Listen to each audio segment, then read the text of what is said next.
ആരൊക്കെ income tax file ചെയ്യണമെന്ന് ചോദിച്ചു കഴിഞ്ഞാൽ നമ്മൾ ഈ കാണുന്ന ആളുകളിൽ ആരൊക്കെ ഫയൽ ചെയ്യേണ്ടതായിട്ട് വരും? അത് വലിയൊരു ക്വസ്റ്റ്യനാണ്, ആരൊക്കെ ഇൻകം ടാക്സ് റിട്ടേൺ ഫയൽ ചെയ്യണം എന്നുള്ളത്. ഇവിടെ ഇന്ത്യയിൽ എന്തെങ്കിലും വരുമാനം ഉണ്ടെന്നുണ്ടെന്നുണ്ടെങ്കിൽ ഫയൽ ചെയ്യേണ്ടതായിട്ട് വരും. ഈ ഫോറിൻ ബാങ്ക് അക്കൗണ്ട് ഒക്കെ ഉണ്ടെന്ന് വിചാരിക്കും. നമുക്ക് ഈ വർഷം ₹1 പോലും വരുമാനം ഇല്ലെങ്കിൽ പോലും ഈ ഫോറിൻ ഹോൾഡ് ചെയ്യുന്നുണ്ടെങ്കിൽ ചെയ്യണം, നമ്മളത് റിട്ടേൺ ഫയൽ ചെയ്യണം. അവർക്കൊന്നും ഇൻകം ബേസ്ഡ് അല്ല, അതായത് ഈ ടേൺ ഓവർ ബേസ്ഡ് ഇത് ക്രോസ് ചെയ്താൽ ഫയൽ ചെയ്യണം. ഇപ്പോൾ നമുക്കിപ്പോൾ വരുമാനമൊന്നും ഇല്ല, ചിലപ്പോൾ ക്യാഷ് വിഡ്രോവലിനൊക്കെ TDS പിടിച്ചിട്ടുണ്ടാവും. ഇനിയിപ്പോൾ നമുക്കത് തിരിച്ച് കിട്ടണമെങ്കിൽ റിട്ടേൺ ഫയൽ ചെയ്യാതെ തിരിച്ച് കിട്ടില്ല. ആര് റിട്ടേൺ ഫയൽ ചെയ്യണമെന്ന് ചോദിച്ചാൽ ഈ പറഞ്ഞ ആൾക്കാർ മുഴുവൻ റിട്ടേൺ ഫയൽ ചെയ്യും. എൻ്റെ ഒരു ക്ലോസ് റിലേറ്റീവ് അവരുടെ വീട് പണിയുമായിട്ട് ബന്ധപ്പെട്ട് 30 ലക്ഷം രൂപയോ മറ്റോ ക്യാഷ് വിഡ്രോ ചെയ്തു. അതിപ്പോൾ കുറേ TDS പിടിക്കുകയും ചെയ്തു. അപ്പോൾ അവർ ചെയ്യേണ്ടത് എന്താണെന്ന് വെച്ചാൽ ഫയൽ ചെയ്യുക, അവർക്ക് എലിജിബിൾ ആയിട്ടുള്ള എമൗണ്ട് റീഫണ്ട് ആയിട്ട് മേടിക്കും. ഒരു 25,000 രൂപയെക്കാട്ടും കൂടുതൽ ഒരാൾക്ക് ഒരു ഫിനാൻഷ്യൽ ഇയറിൽ TDS TCS ഒക്കെ ആയിട്ട് പിടിച്ചിട്ടുണ്ടെന്നുണ്ടെങ്കിൽ അവർ മാൻഡേറ്ററിൽ റിട്ടേൺ ഫയൽ ചെയ്യണം. മോർ ദാൻ 4 lakhs വരുമാനം ഉണ്ടെന്നുണ്ടെങ്കിൽ ന്യൂ ടാക്സ് റെജീം നമ്മളെന്നുള്ള ഒരു ആംഗിളിലാണെന്നുണ്ടെങ്കിൽ മാൻഡേറ്ററിൽ റിട്ടേൺ ഫയൽ ചെയ്യുന്നതാണ്. ജനറലി പറയുകയാണെങ്കിൽ ഇത്ര അധികം ആളുകൾ റിട്ടേൺ ഫയൽ ചെയ്യാനായിട്ട് മാൻഡേറ്ററി ആയിട്ട് റിട്ടേൺ ഫയൽ ചെയ്യണം. ഫിനാൻഷ്യൽ ഇയറിൻ്റെ അല്ലെങ്കിൽ assessment year 2026-27 income tax return file ചെയ്യാനുള്ള സമയമായി. അപ്പോൾ ഇന്നത്തെ ഈ വീഡിയോയിൽ നമ്മൾ ഒരു തൃശ്ശൂരിലെ മെയിനായിട്ടുള്ളൊരു ചാർട്ടേഡ് അക്കൗണ്ടൻറ്റ് നമ്മളുടെ ടാക്സ് ഫയലിംഗ്, ടാക്സ് റിട്ടേൺസിനെയൊക്കെ പറ്റിയിട്ടുള്ള ചില കാര്യങ്ങൾ, വളരെ പ്രധാനപ്പെട്ട ചില മാറ്റങ്ങളടക്കം ഈ വീഡിയോയിൽ സൂചിപ്പിക്കുകയാണ്. അത് മറ്റാരുമല്ല, നമ്മളുടെ CA സുബിൻ സാറാണ്. അദ്ദേഹത്തെ സ്വാഗതം ചെയ്യുകയാണ്. Thank you. നമ്മൾ 3 മാസം മുമ്പ് ഒരു വീഡിയോ നമ്മൾ ഒരുമിച്ച് ചെയ്തിട്ടുണ്ടായിരുന്നു. അത് നമ്മൾ പറഞ്ഞത് 2025 പുതിയ ഇൻകം ടാക്സ് റൂളിനെ പറ്റിയിട്ടാണ്. അത് കഴിഞ്ഞിട്ടുള്ള ആദ്യത്തെ ഇൻകം ടാക്സ് ഫയലിംഗ് ആണിത്. അപ്പോൾ മിക്കവാറും കുറേ ആളുകൾ നമ്മളോട് വാട്സപ്പൊക്കെ ചെയ്ത് ചോദിച്ചിട്ടുള്ളത് എന്താണെന്ന് വെച്ചാൽ, ഈ പുതിയ ഇൻകം ടാക്സ് റൂള് അനുസരിച്ച് ഫയൽ ചെയ്യുമ്പോൾ എന്തൊക്കെ മാറ്റങ്ങളാണ് വരുന്നത്, അല്ലെങ്കിൽ പുതിയ റൂളാണോ അപ്ലിക്കബിൾ ആയിട്ടുള്ളത് എന്നുള്ളതാണ്. അത് വെച്ച് തന്നെ തുടങ്ങും. അതിനെപ്പറ്റി പറയുകയാണെങ്കിൽ എന്താ ഉള്ളത്? അതിൽ ആളുകളുടെ ഒരു വലിയൊരു കൺഫ്യൂഷനാണ് സംഭവം. എന്ന് വെച്ച് കഴിഞ്ഞാൽ ഇതിൻ്റെ ഇടയിലാണല്ലോ ഈ ഇൻകം ടാക്സ് ആക്ട് വന്നത്. ഈ 1 April 2026 ഇൻകം ടാക്സ് ആക്ട് വന്നത്. അപ്പോൾ കുറച്ച് ആളുകൾക്കൊക്കെ ഒരു കൺഫ്യൂഷൻ ഉണ്ട്, നമ്മൾ ഈ പുതിയ ആക്ട് വെച്ചിട്ടാണോ നമ്മൾ ഈ കഴിഞ്ഞ വർഷത്തെ റിട്ടേൺ ഫയൽ ചെയ്യുക എന്നുള്ളത്. അപ്പോൾ അങ്ങനെയില്ല, നമ്മുടെ ഫിനാൻഷ്യൽ ഇയർ എന്ന് പറയുന്നത് 2025-26.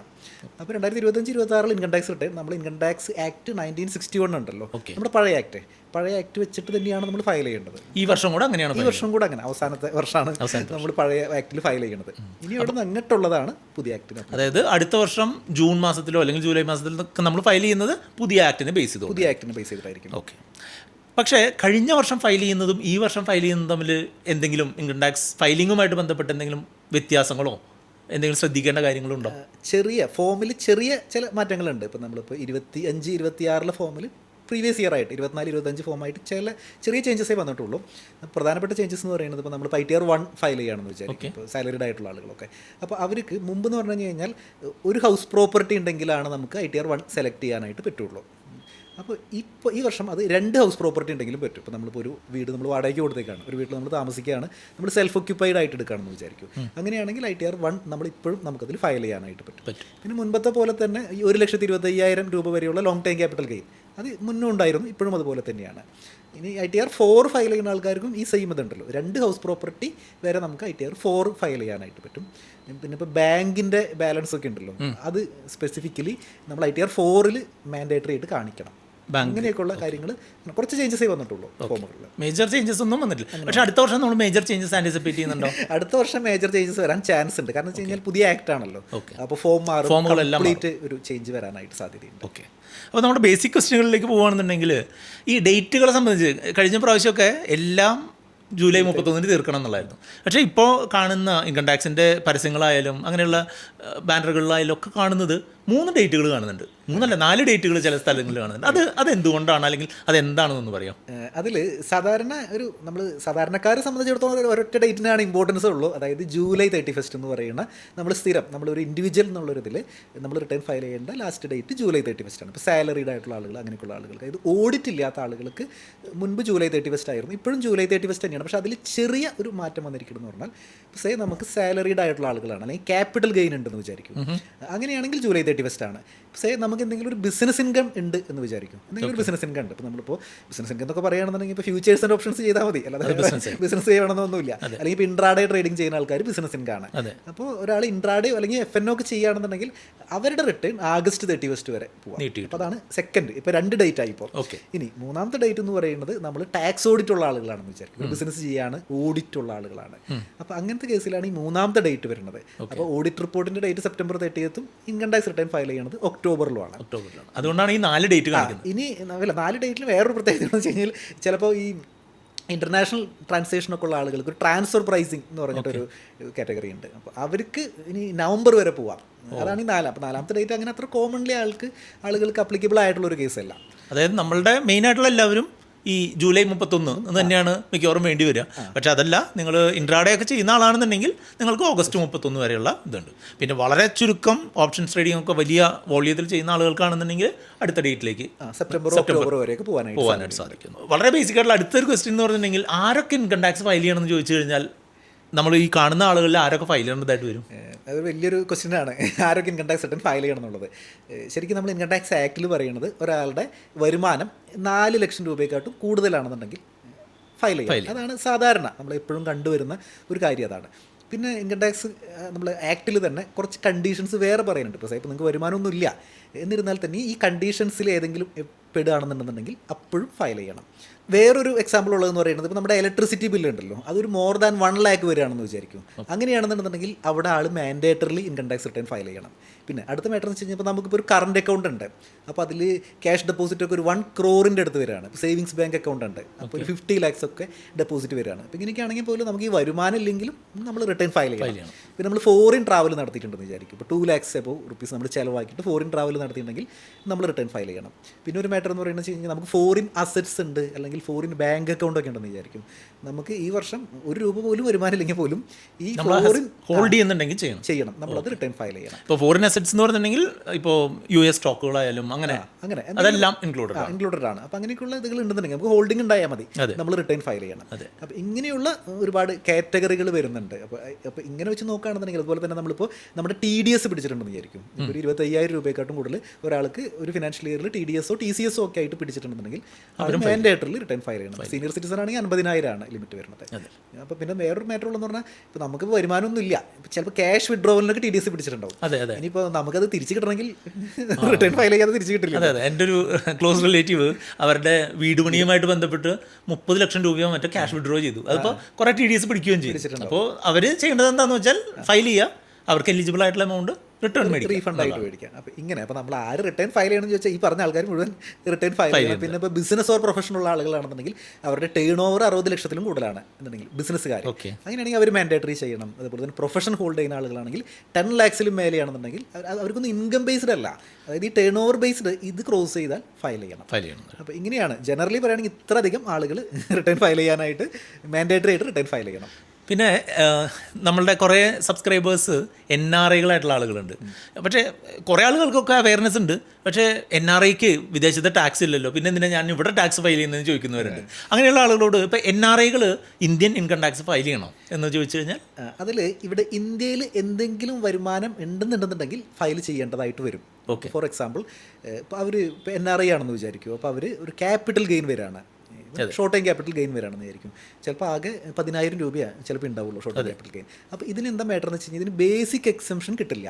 സാധാരണ ഒരാൾക്കൊരു 4 ലക്ഷം രൂപയുടെ എക്സംഷൻ ഉണ്ടല്ലോ, അപ്പോൾ ആ എക്സംഷൻ ഈ ക്യാപിറ്റൽ ഗെയിന് കിട്ടില്ല NRIയുടെ കേസിലെ. അപ്പോൾ ഈ 10,000 രൂപ വരുമാനം ഉള്ളതുണ്ടെങ്കിൽ പോലും ഇദ്ദേഹം അവിടെ 2,000 രൂപ ഇതൊക്കെ ടാക്സ് അടയ്ക്കണം. അപ്പോൾ മാൻഡേറ്ററിലി റിട്ടേൺ ഫയൽ ചെയ്യേണ്ടതായിട്ട് വരും. അപ്പോൾ ഇങ്ങനത്തെ കേസുകൾ അതല്ല, ഇനി ഇപ്പോൾ ക്യാപിറ്റൽ ഗെയിൻ അല്ല, ഇനിയിപ്പോൾ ആൾക്ക് മറ്റു വരുമാനങ്ങളുണ്ടെന്ന് വിചാരിക്കും, അതായത് ഇപ്പോൾ ഡെപ്പോസിറ്റിൻ്റെ ഇൻട്രസ്റ്റ് അല്ലാന്നുണ്ടെങ്കിൽ ഇപ്പോൾ വാടക വരുമാനം ഉണ്ട്, അല്ലെങ്കിൽ എന്തെങ്കിലും ബിസിനസ് ഇൻകം ഉണ്ട്. അപ്പോൾ ഈ ക്യാപിറ്റൽ ഗെയിൻ ഇല്ലാത്ത കേസിൽ മോർ ദാൻ 4 lakhs വരുമാനം ഉണ്ടെന്നുണ്ടെങ്കിൽ ന്യൂ ടാക്സ് റെജീം എന്നുള്ള ആംഗിളാണെന്നുണ്ടെങ്കിൽ മാൻഡേറ്ററിൽ റിട്ടേൺ ഫയൽ ചെയ്യുന്നതാണ്. ഇപ്പോൾ മ്യൂച്വൽ ഫണ്ടും സ്റ്റോക്കുകളും മാത്രമുള്ള ഒരു സാധാരണ ഒരു ഇൻവെസ്റ്റർ ആണെന്നുണ്ടെങ്കിൽ അവർ ഏത് സമയത്താണ് അവർ ഫയൽ ചെയ്യേണ്ടത് ഇൻകം ടാക്സ്? മ്യൂച്വൽ ഫണ്ടും ഇത് ക്യാപിറ്റൽ ഗെയിൻസ് മാത്രമാണെന്നുണ്ടെങ്കിൽ ജൂലൈ 31 തന്നെയാണ് ലാസ്റ്റ് ഡേറ്റ് വരുന്നത്. കാരണം അവർക്ക് ഒരു ബിസിനസ് ഇൻകത്തിലേക്ക് പോകുന്നില്ലല്ലോ. അതായത് FNO അല്ലെങ്കിൽ ഇൻട്രാഡേ ഇല്ല. അപ്പോൾ അത് ക്യാപിറ്റൽ ഗെയിൻ ആണ് ITR 2 എന്നുള്ളൊരു ഫോർമാറ്റിൽ ഫയൽ ചെയ്യണം. പക്ഷേ ഇപ്പോൾ അവർ ഹോൾഡ് ചെയ്യുന്ന മാത്രമേ ഉള്ളൂ, വാങ്ങിയിട്ട് മാത്രമേ ഉള്ളൂ, വിറ്റിട്ടില്ല, ഒന്നും ഇതുവരെ വിറ്റിട്ടില്ല എന്നുണ്ടെങ്കിൽ അവർ ഫയൽ ചെയ്യണോ? ഫയൽ ചെയ്യേണ്ട കാര്യമില്ല. കാരണം അവിടെ ഒരു ഗെയിൻ വരുന്നില്ലല്ലോ. ശരിക്കും നമ്മൾ ഇൻകം ടാക്സ് പറഞ്ഞാൽ വരുമാനം ഉണ്ടെങ്കിലാണല്ലോ ചെയ്യേണ്ട കാര്യമുള്ളൂ. അപ്പോൾ വരുമാനം ഒന്നുമില്ല. ഇപ്പോൾ പല ആൾക്കാരും ഇപ്പോൾ വിദേശത്തൊക്കെ ഉള്ള പല ആളുകളുണ്ടല്ലോ, അവരിങ്ങനെ ഇപ്പോൾ മ്യൂച്വൽ ഫണ്ടിൽ വലിയ എമൗണ്ട് ഒക്കെ ചിലപ്പോൾ ഇൻവെസ്റ്റ് ചെയ്യും. ചിലപ്പോൾ 1 ലക്ഷം രൂപയ്ക്ക് ഒരു മാസം വെച്ച് SIP ഒക്കെ തുടങ്ങിയിട്ടുണ്ടാവും. അപ്പോൾ അവരുടെ AS ഒക്കെ എടുത്ത് നോക്കിയാൽ കാണാൻ പറ്റും 12 ലക്ഷം രൂപ അല്ലെങ്കിൽ 25 ലക്ഷം രൂപയ്ക്ക് ഇൻവെസ്റ്റ് ചെയ്തിട്ടുണ്ട്. പക്ഷേ സെയിൽ ഓഫ് മ്യൂച്വൽ ഫണ്ട് ഉണ്ടാവില്ല, അല്ലെങ്കിൽ സെയിൽ ഓഫ് സെക്യൂരിറ്റീസ് ഉണ്ടാവില്ല. അപ്പോൾ ആ കേസിൽ ഫയൽ ചെയ്യണമെന്നില്ല. കാരണം ഒരു ഇൻവെസ്റ്റ്മെൻറ്റ് മാത്രമല്ലേ നടത്തിയിട്ടുള്ളൂ. എന്ന് നമ്മൾ അതിൽ നിന്നൊരു പ്രോഫിറ്റ് എടുക്കുന്നു അല്ലെങ്കിൽ എന്ന് സെല്ല് ചെയ്യുന്നു, അന്ന് ആ ഒരു ഫിനാൻഷ്യൽ ഇയറുമായിട്ട് ബന്ധപ്പെട്ടിട്ടുള്ള ടാക്സ് ഫയൽ ചെയ്യുന്നത് മാത്രം മതിയോ? പക്ഷേ മറ്റുള്ള എന്തെങ്കിലും കണ്ടീഷൻസ് വരുന്നുണ്ടെങ്കിൽ തീർച്ചയായിട്ടും ഫയൽ ചെയ്യാൻ വേണം, നമ്മൾ നേരത്തെ പറഞ്ഞ സിറ്റുവേഷനിൽ. ഓക്കെ. പിന്നെ ഒരു കാറ്റഗറി ഓഫ് ഡൗട്ട് നമ്മൾ കേട്ടിട്ടുള്ളത് എന്താണെന്ന് വെച്ചാൽ, ഞാനൊരു സാധാരണ എംപ്ലോയി ആണ്. എൻ്റെ സാലറി തരുന്ന സമയത്ത് എൻ്റെ എംപ്ലോയർ TDS പിടിക്കുന്നുണ്ട്. പിന്നെ എനിക്ക് കുറച്ച് ഡെപ്പോസിറ്റ് ഉണ്ട്, അതിൽ ഇൻട്രസ്റ്റ് പേ ചെയ്തിട്ട് ചെയ്യുന്ന സമയത്ത് ബാങ്ക് അതിൻ്റെ 10% TDS പിടിക്കുന്നുണ്ട്. അതായത് ഞാൻ കൊടുക്കാനുള്ള ടാക്സൊക്കെ ഞാൻ ഓൾറെഡി കൊടുത്തിട്ടുണ്ട്. പക്ഷേ ഞാൻ അങ്ങനെയൊരു സിറ്റുവേഷനിൽ കൊടുക്കാനും ഇല്ല കിട്ടാനും ഇല്ലാത്തൊരു സിറ്റുവേഷൻ ആണെന്നുണ്ടെങ്കിൽ ഞാൻ ഫയൽ ചെയ്യണോ എന്ന് ചോദിച്ച് കുറേ പേര് വരാറുണ്ട്. അവരോട് എന്താ പറയാറ്? അതിൽ ആളുകളുടെ ഒരു തെറ്റിദ്ധാരണയാണ് ശരിക്കും. അതായത് TDS പിടിക്കണമെന്ന് പറയുന്നത് ഗവൺമെൻറ്റിൻ്റെ ഒരു ടാക്സ് കളക്ഷൻ മെക്കാനിസം മാത്രമാണ്. അല്ലാതെ TDS പിടിച്ചു എന്ന് കരുതി ഇൻകം ടാക്സ് റിട്ടേൺ ഫയൽ ചെയ്യേണ്ട എന്നല്ല വരുന്നത്. ഓക്കെ.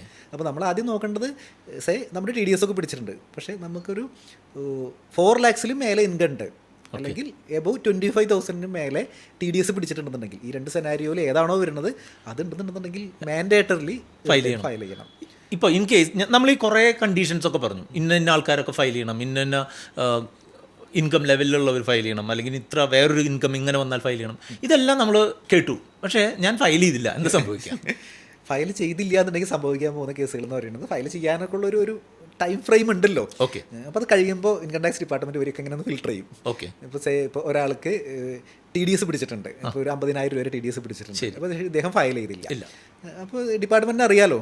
അപ്പോൾ പിന്നെ പതുക്കെ ഒരു നോട്ടീസൊക്കെ അയച്ചു തുടങ്ങും, നിങ്ങൾ എന്താണ് റിട്ടേൺ ഫയൽ ചെയ്യാഞ്ഞത്, ഈ TDS എന്താണ് ആക്ച്വലി നിങ്ങളുടെ വരുമാനമായിട്ട് എങ്ങനെയാണ് ബന്ധപ്പെട്ടിരിക്കുന്നത് എന്നൊക്കെ പറഞ്ഞിട്ട് നോട്ടീസ് വന്ന് അതൊരു കോംപ്ലിക്കേഷനിലേക്ക് പോകാനായിട്ട് സാധ്യതയുണ്ട്. ഓക്കെ. എല്ലാവർക്കും ഇപ്പോൾ ഈ ലെറ്റർ അയക്കുമോ? അതായത് ഈ നമ്മൾ ഈ നേരത്തെ പറഞ്ഞ ഇൻകം ടാക്സ് റിട്ടേൺ ഫയൽ ചെയ്യാൻ ലയബിൾ ആയിട്ടുള്ള ആളുകളുണ്ടല്ലോ, അവരുടെ കേസിൽ അവർ ഫയൽ ചെയ്യുന്നില്ല എന്നുണ്ടെങ്കിൽ ഡെഫിനറ്റ്ലി ഡിപ്പാർട്ട്മെന്റിന് അറിയാം, ഡിപ്പാർട്ട്മെന്റ് നോട്ടീസ് അയക്കും. ഇനി അത് മാത്രമല്ല, വേറൊരു തമാശയുള്ളത് നമ്മൾ നേരത്തെ പറഞ്ഞിരുന്നില്ലേ, അതായത് ഇപ്പോൾ ഒരു NRI ആയിട്ടുള്ള ഒരാൾ മാസം 1 ലക്ഷം രൂപ വെച്ച് SIP അടച്ചുകൊണ്ടിരിക്കുന്നു. അതായത് ഇൻവെസ്റ്റ്മെന്റ് മാത്രമേ ഉള്ളൂ, ആൾക്ക് അവിടെ പ്രത്യേകിച്ച് വരുമാനമൊന്നുമില്ല. ചിലപ്പോൾ ആ കേസിൽ പോലും 133(6) നോട്ടീസ് വരാൻ സാധ്യതയുണ്ട്. കാരണം ഡിപ്പാർട്ട്മെന്റിന് അറിയേണ്ടത് ഇദ്ദേഹത്തിന്റെ സോഴ്സ് ആണ്. ഒരാൾ ഒരു വർഷത്തിൽ ഒരു 40 ലക്ഷത്തിനോ അല്ലെങ്കിൽ 25 ലക്ഷത്തിനോ ഒക്കെ സ്റ്റോക്ക് വാങ്ങിക്കുകയാണെങ്കിൽ അദ്ദേഹത്തിന് എന്തെങ്കിലും ഒരു സോഴ്സ് ഉണ്ടായിരിക്കണമല്ലോ അവിടെ, ഡെഫിനറ്റ്ലി. അപ്പോൾ അതെന്താണെന്നാണ് അറിയേണ്ടത്. അപ്പോൾ ഇപ്പം NRI ആണെന്നുണ്ടെന്നുണ്ടെങ്കിൽ ഡിപ്പാർട്ട്മെന്റ് അങ്ങനെ എല്ലാവരും അറിയൊന്നുമില്ലല്ലോ, അയക്കണേക്കാട്ടും നോട്ടീസ് അയക്കണേക്കാട്ടും ഇദ്ദേഹം NRI ആണോ റെസിഡന്റ് ആണോ എന്നൊന്നും അറിയൊന്നുമില്ല. അപ്പോൾ അവർ എല്ലാവർക്കും അയക്കും, ഈ ക്രൈറ്റീരിയ മീറ്റ് ചെയ്ത് എല്ലാവർക്കും അയക്കും. ഇപ്പോൾ നമ്മൾ പറയുകയാണ് നമ്മൾ NRI ആണെന്ന് പറഞ്ഞാൽ പ്രശ്നം അവിടെ തീർന്നു. ഓക്കെ, ഞാൻ NRI ആണ്, എൻ്റെ സോഴ്സ് ഇതാണ്, ഇത് പറഞ്ഞ പ്രശ്നം തീർന്നു. അപ്പോൾ നേരത്തെ പറഞ്ഞ പോലെ ഈ ക്രൈറ്റീരിയ പാലിക്കാത്ത ആളുകളെയും അല്ലെങ്കിൽ ഈ ക്രൈറ്റീരിയയിൽ വന്നിട്ട് റിട്ടേൺ ഫയൽ ചെയ്യാത്ത ആളുകളെയും ഈ ക്രൈറ്റീരിയയുടെ അപ്പുറത്തൊന്നും നോട്ടീസ് വന്നേക്കാം സാധ്യതയുണ്ട്. ഇപ്പോൾ മുൻപൊക്കെ ഈ ഓട്ടോമേഷനും നമ്മുടെ ഒരു ഡേറ്റ മാനേജ്മെൻറ്റ് ഇത്രയും ഒന്നും ഇല്ലാത്ത മാനുവൽ ആയിട്ടുള്ള സാങ്കേതിക ഉള്ള സമയത്തൊക്കെ എല്ലാവർക്കും നോട്ടീസ് അയക്കുന്നൊരു സ്വഭാവം ഉണ്ടായിരുന്നില്ല. ഇപ്പം ഇങ്ങനെ ഓരോ കൊല്ലം കൂടി വരികയല്ലേ. അപ്പോൾ അതിൻ്റെ ഒരു ട്രെൻഡ് എങ്ങനെയാണ്? അതിൻ്റെ ഇപ്പോൾ സുബിൻ്റെ എക്സ്പീരിയൻസ് എന്ന് പറയുകയാണെങ്കിൽ ഏതൊക്കെ വർഷം മുതലാണ് ഇത് കൂടുതൽ സ്ട്രിൻജൻ്റ് ആയിക്കൊണ്ടിരിക്കുന്നത്? അതിൽ നമ്മൾ ഒരു ഏകദേശം ഒരു 2020 ശേഷം ഉണ്ടല്ലോ, 20 ശേഷം ഡിപ്പാർട്ട്മെന്റ് AIS എന്ന് പറഞ്ഞിട്ട് ആനുവൽ ഇൻഫർമേഷൻ സ്റ്റേറ്റ്മെന്റ് എന്ന് പറഞ്ഞിട്ട്, മുമ്പ് നമുക്കൊരു 26IS എന്ന് പറഞ്ഞൊരു സംഭവം മാത്രമേ ഉണ്ടായിരുന്നു. ആക്ച്വലി ഡിപ്പാർട്ട്മെന്റ് ഡാറ്റയൊക്കെ കളക്ട് ചെയ്യുന്നുണ്ടായിരുന്നു. ഓക്കെ. പക്ഷേ അവർ നോട്ടീസൊക്കെ അയക്കുന്നുണ്ടായിരുന്നു. പക്ഷേ AIS എന്ന് പറഞ്ഞിട്ട് ആനുവൽ ഇൻഫർമേഷൻ സ്റ്റേറ്റ്മെന്റ് കുറച്ചും കൂടി പവർഫുള്ളായിട്ട് വന്നതിന് ശേഷം ഒരു ഇപ്പുറത്തെ സൈഡിൽ നമ്മളുടെ അസസീസിന് അല്ലെങ്കിൽ ആളുകൾക്ക് ഒരു ഓപ്പർച്യൂണിറ്റിയും കൂടി കൊടുക്കുകയാണ്. ഓക്കെ, ഇങ്ങനെയൊക്കെ ഞങ്ങൾ എന്താണോ കാണുന്നത് അത് നിങ്ങൾക്കും കാണാം, നിങ്ങൾ വേണമെങ്കിൽ ചെയ്തോളൂ, എന്നിട്ടും നിങ്ങൾ ചെയ്തില്ല എന്നുണ്ടെങ്കിൽ ഞങ്ങൾ നോട്ടീസ് അയക്കും. അപ്പോൾ അത് കുറച്ചും കൂടി ട്രാൻസ്പെറൻസി കൊണ്ടുവരാം അവിടെ. അപ്പോൾ അവർക്ക് അറിയാം ഞാൻ അതായത് ഡിപ്പാർട്ട്മെൻറ്റ് എങ്ങനെയാണോ കാണുന്നത് അതുപോലെ നമുക്കും കാണാം. എന്നിട്ടും നിങ്ങൾ ഫയൽ ചെയ്തില്ലെങ്കിൽ ചോദ്യത്തിൻ്റെ ആവശ്യമില്ല. കാരണം നമുക്കറിയാം ഒരു പ്രോപ്പർട്ടി ട്രാൻസാക്ഷൻ നമ്മൾ നടത്തി 60 ലക്ഷത്തിൻ്റെ, ഡിപ്പാർട്ട്മെൻറ്റിനും അറിയാം നമുക്കും അറിയാം. അപ്പോൾ ചോദ്യം ചോദിക്കുന്നതിൽ ഒരു ലോജിക്ക് അവിടെ വന്നോ, നിങ്ങൾക്ക് അറിയാവുന്ന കാര്യമാണെന്നുള്ളത്. അപ്പോൾ അതിനുശേഷമാണ് പിന്നെ ഇപ്പോൾ നേരത്തെ സുബീഷ് പറഞ്ഞ പോലെ AI ആയിട്ട് ബന്ധപ്പെട്ടിട്ട് ഓൾമോസ്റ്റ് എല്ലാ ട്രാൻസാക്ഷൻസ് എല്ലാതും ട്രാക്ക് ചെയ്യുന്നുണ്ട്. ഈവൻ നമ്മൾ മുൻപ് ഒരു കാര്യം പ്രത്യേകിച്ച് പറയാനുള്ളതെന്ന് പറഞ്ഞു കഴിഞ്ഞാൽ ഇപ്പോൾ നമ്മുടെ സേവിങ്സ് ബാങ്ക് അക്കൗണ്ടിൽ ഇൻട്രസ്റ്റ് ഉണ്ടല്ലോ. ഈവൻ ഇപ്പോൾ നമുക്ക് ചിലപ്പോൾ ഞാനിപ്പോൾ കണ്ടിട്ടുള്ളതെന്ന് പറഞ്ഞു കഴിഞ്ഞാൽ എൻ്റെ പല ബാങ്ക് അക്കൗണ്ടുകളും ഓപ്പറേറ്റ് ചെയ്യാതൊക്കെ എടുക്കുന്നുണ്ട്. ചിലപ്പോൾ 1000 രൂപ 2000 രൂപയ്ക്ക് ചിലപ്പോൾ അതിലുണ്ടാവുള്ളൂ. അതിലൊരു വർഷം 12 രൂപ ഇൻട്രസ്റ്റ് വന്നിട്ടുണ്ടെങ്കിൽ അതടക്കം നമുക്ക് ഇവിടെ കാണാൻ പറ്റും. ഓക്കെ, അപ്പോൾ അങ്ങനെ വരെ അത്രയും മൈന്യൂട്ടായിട്ടുള്ള കാര്യങ്ങൾ വരെ ഡിപ്പാർട്ട്മെൻറ്റ് ട്രാക്ക് ചെയ്യുന്നുണ്ടെന്ന് അർത്ഥം. അതായത് നമ്മളിപ്പോൾ ഒരു ഫയൽ ചെയ്യാൻ പോവുകയാണെന്നുണ്ടെങ്കിൽ നമ്മൾ എന്തൊക്കെ ഫയൽ ചെയ്യണമെന്നുള്ളത് നമ്മൾ മറന്നുപോയാലും ഇൻകം ടാക്സ് അതോറിറ്റി ഇത് ട്രാക്ക് ചെയ്യുന്നുണ്ട്, നമ്മളെ നോട്ടിഫൈയും ചെയ്യുന്നുണ്ട്. ഇതെല്ലാം നിങ്ങൾ കൊടുക്കണം, ഇല്ലെങ്കിൽ ഗുലുമാലാണെന്നുള്ള രീതിയിൽ പറയുന്നുണ്ട് എന്നാണ് ചുരുക്കം അല്ലേ? അതായത് നമ്മൾ വെറുതെ ജസ്റ്റ് ലോഗിൻ ചെയ്തിട്ട് AS എടുത്ത് നോക്കിയാൽ മതി. നമ്മൾ മറന്നു പോയാൽ പോലും എല്ലാം കാണാനായിട്ട് പറ്റും. ഈവൻ നമ്മൾ പോലും ഓർത്തിരിക്കാത്ത ബാങ്ക് അക്കൗണ്ടുകളും കാര്യങ്ങളൊക്കെ അവിടെ ഉണ്ടാവും. അതിൽ നിന്ന് എത്ര പലിശ കിട്ടിയെന്ന് വരെ അവിടെ കൃത്യമായിട്ടുണ്ടാവും. ഓക്കെ, നമ്മൾ ചിലപ്പോൾ ഓപ്പറേറ്റ് ചെയ്യാത്തതാണെന്നുണ്ടെങ്കിൽ അവിടെ വന്ന് കിടക്കുന്നുണ്ടാവും, നമ്മൾ അറിഞ്ഞിട്ടുണ്ടാവില്ല, എങ്കിലും അവർ ട്രാക്ക് ചെയ്ത് നമ്മളെ നോട്ടിഫൈ ചെയ്യുന്നുണ്ട്. ഇനി ഇതിൻ്റെ ഡെഡ് ലൈൻസ് ഒക്കെ നമ്മൾ പറഞ്ഞല്ലോ. ഇൻകം ടാക്സ് ഫയൽ ചെയ്യുന്നതിന് ഈ കൊല്ലം ഇപ്പോൾ നോർമൽ ആളുകൾക്ക് ജൂലൈ 31, ഇപ്പോൾ കുറച്ചുകൂടെ ഈ നെക്സ്റ്റ് ലെവലിലുള്ള ആളുകൾക്ക് ഓഗസ്റ്റ് 31, അങ്ങനെ നമ്മൾ ഡേറ്റുകൾ പറഞ്ഞു. ഈ ഡേറ്റുകൾ എന്തെങ്കിലും കാരണവശാൽ മിസ് ചെയ്തിട്ട് ഒരു ഫൈനോട് കൂടി അടയ്ക്കാൻ അങ്ങനെ ചെയ്യാൻ പറ്റുന്ന സംവിധാനം എങ്ങനെയാണ്? അങ്ങനെ ചെയ്യാം നമുക്ക്. അങ്ങനെ അതായത് നമ്മളതിന് ബിലേറ്റഡ് റിട്ടേൺ എന്നാണ് പറയാം. പക്ഷേ ഇപ്പോൾ ഒരാൾ ജൂലൈ 31 ഇൻകം റിട്ടേൺ ഫയൽ ചെയ്യേണ്ടത്. അപ്പോൾ അദ്ദേഹം അത് മിസ്സായി കഴിഞ്ഞ് കഴിഞ്ഞാൽ ആൾക്ക് ഡിസംബർ വരെ ഫയൽ ചെയ്യാം. ഡിസംബർ 31 വരെ ഫയൽ ചെയ്യാം. അപ്പോൾ ചെറിയൊരു ഫൈൻ അടയ്ക്കേണ്ടി വരും. പിന്നെ ടാക്സ് അടയ്ക്കാനുണ്ടെങ്കിൽ ഡെഫിനറ്റ്ലി ഇൻട്രസ്റ്റും കാര്യങ്ങളും അതിൻ്റെ കയറി വരും. അപ്പോൾ ഫൈൻ വരുന്നതെന്ന് പറഞ്ഞു കഴിഞ്ഞാൽ 5 ലക്ഷത്തിൽ താഴെയാണെന്ന് വിചാരിക്കും അദ്ദേഹത്തിൻ്റെ വരുമാനം. അങ്ങനെയാണെങ്കിൽ 1000 രൂപ ഒരു ലേറ്റ് ഫീ വരും. അതല്ല 5 മേലെയാണെന്നുണ്ടെങ്കിൽ 5000 രൂപ ലേറ്റ് ഫീ വരും എല്ലാവർക്കും. ഈ സെയിം സംഭവം ഇപ്പുറത്തും അപ്ലിക്കബിൾ ആണ്. അപ്പോൾ നമ്മൾ നേരത്തെ പറഞ്ഞു ആഗസ്റ്റ് 31 വരെ ഈ ബിസിനസ്സുകാർക്ക് ഫയൽ ചെയ്യാം. അവർക്കും ഈ സെയിം തന്നെ ഇതേപോലെ അപ്ലിക്കബിൾ ആണ്. അതായത് നമുക്കൊരു ലേറ്റ് റിട്ടേൺ നമുക്ക് ഫയൽ ചെയ്യാം ഡിസംബർ 31 വരെ ഫൈനോട് കൂടി ഫയൽ ചെയ്യാനായിട്ട്. അതിനുശേഷം നമുക്ക് ഫയൽ ചെയ്യാനായിട്ട് പറ്റില്ല. ഓൾറെഡി നമ്മൾ ഫയൽ ചെയ്തിട്ടുണ്ടെന്ന് വിചാരിക്കും. നമ്മളിപ്പോൾ ഒരു റിട്ടേൺ നമ്മൾ ഫയൽ ചെയ്തിട്ടുണ്ടെങ്കിൽ വേണമെങ്കിൽ നമുക്കത് റിവൈസ് ചെയ്യാനായിട്ട് പറ്റും. അത് മാർച്ച് വരെ നമുക്ക് റിവൈസ് ചെയ്യാം. ഓൾറെഡി നമ്മൾ ചെയ്തതിൽ എന്തെങ്കിലും മിസ്റ്റേക്ക് ഉണ്ടെന്നുണ്ടെങ്കിൽ ഈ ഡിസംബർ കഴിഞ്ഞിട്ടും നമുക്ക് റിവൈസ് ചെയ്യാം. ഇപ്പോൾ ഈ ബഡ്ജറ്റിൽ ലാസ്റ്റ് ബഡ്ജറ്റിൽ വന്ന അമെൻമെൻ്റ് ആണ്. നമ്മൾ അറിഞ്ഞോ അറിയാതെയോ അത് മിസ് ചെയ്തു, ലേറ്റായിട്ട് നമ്മൾ ഫയൽ ചെയ്തില്ല, നമുക്ക് നോട്ടീസും വന്നില്ല എന്ന് അങ്ങനെ ഒരു സിനാരിയോ വരാനുള്ള സാധ്യതയുണ്ടോ ഈ വർഷം? നോട്ടീസ് വരാതിരിക്കാന്ന് വെച്ച് കഴിഞ്ഞാൽ നോട്ടീസ് വരാന്ന് വെച്ചാൽ നമ്മളിപ്പോൾ ഡിസംബർ 31 ആണ് നമ്മുടെ ലാസ്റ്റ് ഡേറ്റ്. അപ്പോൾ നമ്മൾ ഈ ഇൻകം ടാക്സ് ഡിപ്പാർട്ട്മെൻറ്റിന് ജനുവരി 1 തന്നെ നോട്ടീസ് അയക്കില്ല. അവർക്ക് നോട്ടീസ് അയക്കാനായിട്ട് ഇഷ്ടംപോലെ ടൈം ഫ്രെയിമുകളുണ്ട്. അതായത് ഇപ്പോൾ ഇൻകം എസ്കേപ്പിംഗ് അസസ്മെൻ്റ് ആണെന്നുണ്ടെങ്കിൽ ഇത്ര വർഷത്തോളം, അല്ലെങ്കിൽ ഇപ്പോൾ സാധാരണ. അപ്പോൾ അവരുടെ നോട്ടീസിൻ്റെ ഇതുകൾ എന്ന് വെച്ച് കഴിഞ്ഞാൽ ഡിപ്പാർട്ട്മെൻറ്റ് ഇത് മറന്നു പോകാനായിട്ട് എന്ന് പറഞ്ഞു കഴിഞ്ഞാൽ ഒരാൾ ഇൻറ്റൻഷനലി മറക്കാനാണ് സാധ്യത കൂടുതൽ. കാരണം വെച്ച് കഴിഞ്ഞാൽ അത്ര നമ്പർ ഓഫ് ഇതാണ് SMS ആയിരിക്കും ഡിപ്പാർട്ട്മെൻറ്റ് അയക്കും. വൺസ് ഒരാൾ എടുത്തിട്ടുണ്ട് അങ്ങനെ ഈ ഒരു കാറ്റഗറിയിൽ വരുന്ന ആളാണെന്നുണ്ടെങ്കിൽ. അപ്പോൾ അതായത് ജൂലൈ 31 ഒരുപാട് മെസ്സേജ് വന്നിട്ടുണ്ടാവും. എല്ലാ ദിവസവും ആഗസ്റ്റ് 31 വന്നിട്ടുണ്ടാവും, സെപ്റ്റംബറിനുള്ളിൽ വന്നിട്ടുണ്ടാവും, ഡിസംബറിനുള്ളിൽ വന്നിട്ടുണ്ടാവും. എന്നിട്ടും ഇന്റൻഷണൽ. അപ്പോൾ അതിന്റെ പ്രൊസീജിയർ എങ്ങനെയാണ്? അതിന്റെ പ്രൊസീജിയർ എന്ന് പറഞ്ഞാൽ സബ്സിക്വന്റ്ലി ഇനിയിപ്പോൾ ഡിപ്പാർട്ട്മെന്റ് ഇപ്പോൾ നേരത്തെ പറഞ്ഞ പോലെ ഒരാൾക്ക് ഒരു വലിയൊരു ട്രാൻസാക്ഷൻ ഉണ്ട്. ഇപ്പോൾ ഒരു 60 lakhs 1 crore ഒക്കെ സെയിൽ നടന്നിട്ടുണ്ട്, അല്ലെങ്കിൽ ഒരാൾ ഷെയർ ട്രേഡിംഗ് ഒക്കെ ആക്റ്റീവായിട്ട് ചെയ്യുന്ന ആളാണ്, അദ്ദേഹം ചെയ്തില്ല വിചാരിക്കും.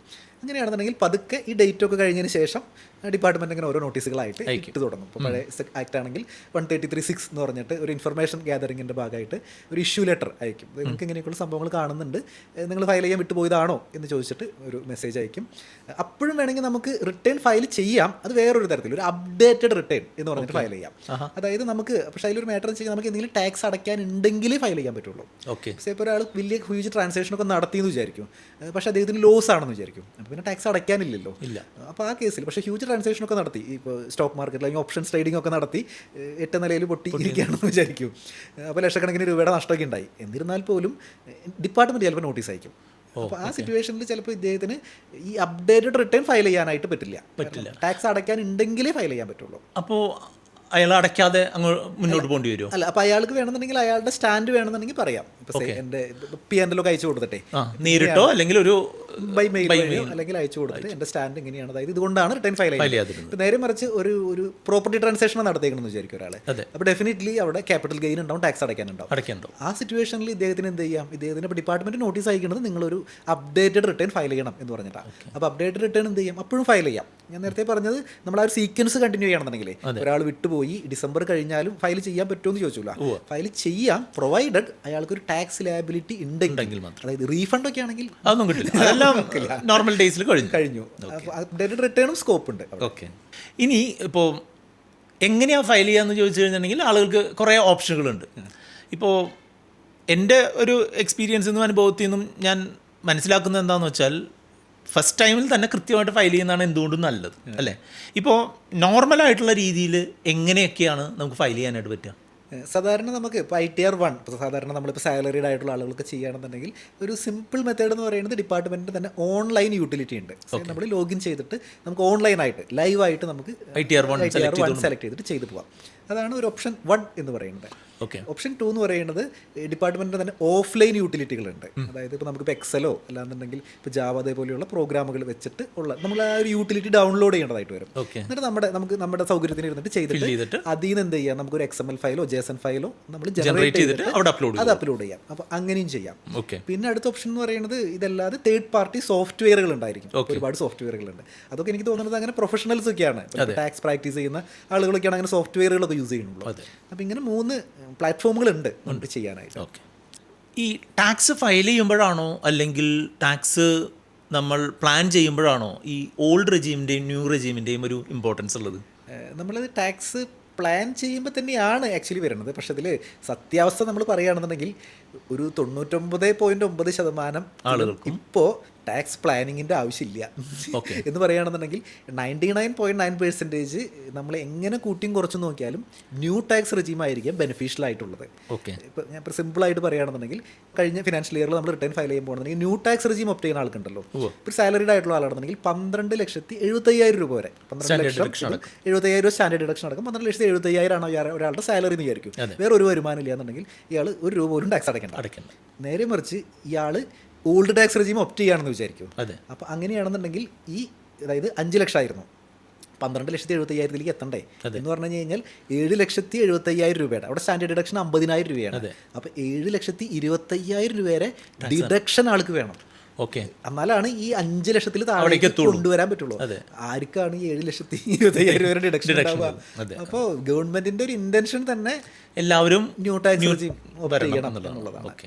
അപ്പോൾ ഇപ്പോൾ സുബിൻ്റെ കഴിഞ്ഞ ഒരു 2-3 വർഷത്തെ ഒരു എക്സ്പീരിയൻസ് അനുസരിച്ച് നിങ്ങൾ ഫയൽ ചെയ്തതിൽ എത്ര ശതമാനം ഏകദേശം ന്യൂ ഉണ്ട്? ലാസ്റ്റ് ഇയർ ഒക്കെ നമ്മൾ നോക്കുകയാണെങ്കിൽ ഒരു 75 to 80% ന്യൂ ആയിരുന്നു. കാരണം ലാസ്റ്റ് ഇയർ ഈ ഗ്യാപ്പ് കുറവായിരുന്നു. അതായത് 5 lakhs 7 lakhs അത്രേ ഉണ്ടായിരുന്നുള്ളൂ. അപ്പോൾ ചില ആളുകൾക്ക് ചിലപ്പോൾ 3-4 ലക്ഷം രൂപയുടെ ഒക്കെ എന്തുണ്ടാവാം, ചിലപ്പോൾ ഡിഡക്ഷൻ ഒക്കെ ഉണ്ടാവാം, ചിലപ്പോൾ 2-3-4 ലക്ഷമൊക്കെ ചിലപ്പോൾ ഉണ്ടാവാൻ സാധ്യതയുണ്ട്.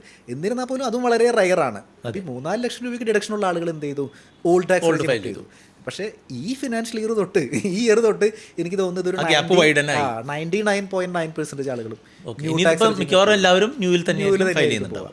പിന്നെ ന്യൂ ഓപ്റ്റ് ചെയ്താൽ പിന്നെ ഓൾഡ് ഓപ്റ്റ് ചെയ്യാൻ പറ്റില്ല, അല്ലെങ്കിൽ ഓൾഡ് ഓപ്റ്റ് ചെയ്താൽ ന്യൂ ഓപ്റ്റ് ചെയ്യാം, അങ്ങനെ എന്തെങ്കിലും കൺഫ്യൂഷൻ ഉണ്ടോ ഫയൽ ചെയ്യുന്ന സമയത്ത്? അതിൽ നമുക്ക് ബിസിനസ് ഇൻകം ഇല്ല എന്ന് വിചാരിക്കും. എന്ന് പറഞ്ഞാൽ നമ്മൾ ഫയൽ ചെയ്യുന്നത് ITR 1 അല്ലെങ്കിൽ ITR 2, അതായത് നമുക്ക് സാലറി അല്ലെങ്കിൽ ഇൻട്രസ്റ്റ് ഇൻകം, ക്യാപിറ്റൽ ഗെയിൻ ഇങ്ങനെയുള്ള വരുമാനങ്ങളേ ഉള്ളൂ എന്ന് വിചാരിക്കും. അങ്ങനെയാണെന്നുണ്ടെങ്കിൽ ആൾക്ക് എപ്പോൾ വേണമെങ്കിലും ഈ റെജീം മാറ്റിക്കൊണ്ടിരിക്കാം. ഇപ്പോൾ നമ്മളിപ്പോൾ ഫയൽ ചെയ്യുന്നത് ന്യൂ ആണ്, അടുത്ത കൊല്ലം വേണമെങ്കിൽ ഓൾഡ് പോവാം, പിന്നെ അതുപോലെ ന്യൂ പോവാം. അപ്പോൾ എപ്പോൾ വേണമെങ്കിലും ഇത് സ്വിച്ച് ചെയ്തുകൊണ്ടിരിക്കാം. സിൻസ് നമുക്ക് ബിസിനസ് ഇൻകം ഉള്ള ഒരാൾക്ക് അങ്ങനെ എപ്പോഴും സ്വിച്ച് ചെയ്യാൻ പറ്റില്ല. അയാൾക്ക് വേണമെന്നുണ്ടെങ്കിൽ ഒരു പ്രാവശ്യം എന്ത് ചെയ്യാം, ഓൾഡിലേക്ക് പോവാം, വേണമെങ്കിൽ ഓൾഡ് കണ്ടിന്യൂ ചെയ്യാം, തിരിച്ച് വീണ്ടും ന്യൂയിലേക്ക് വന്നാൽ പിന്നെ ഓൾഡിലേക്ക് പോകാൻ പറ്റില്ല.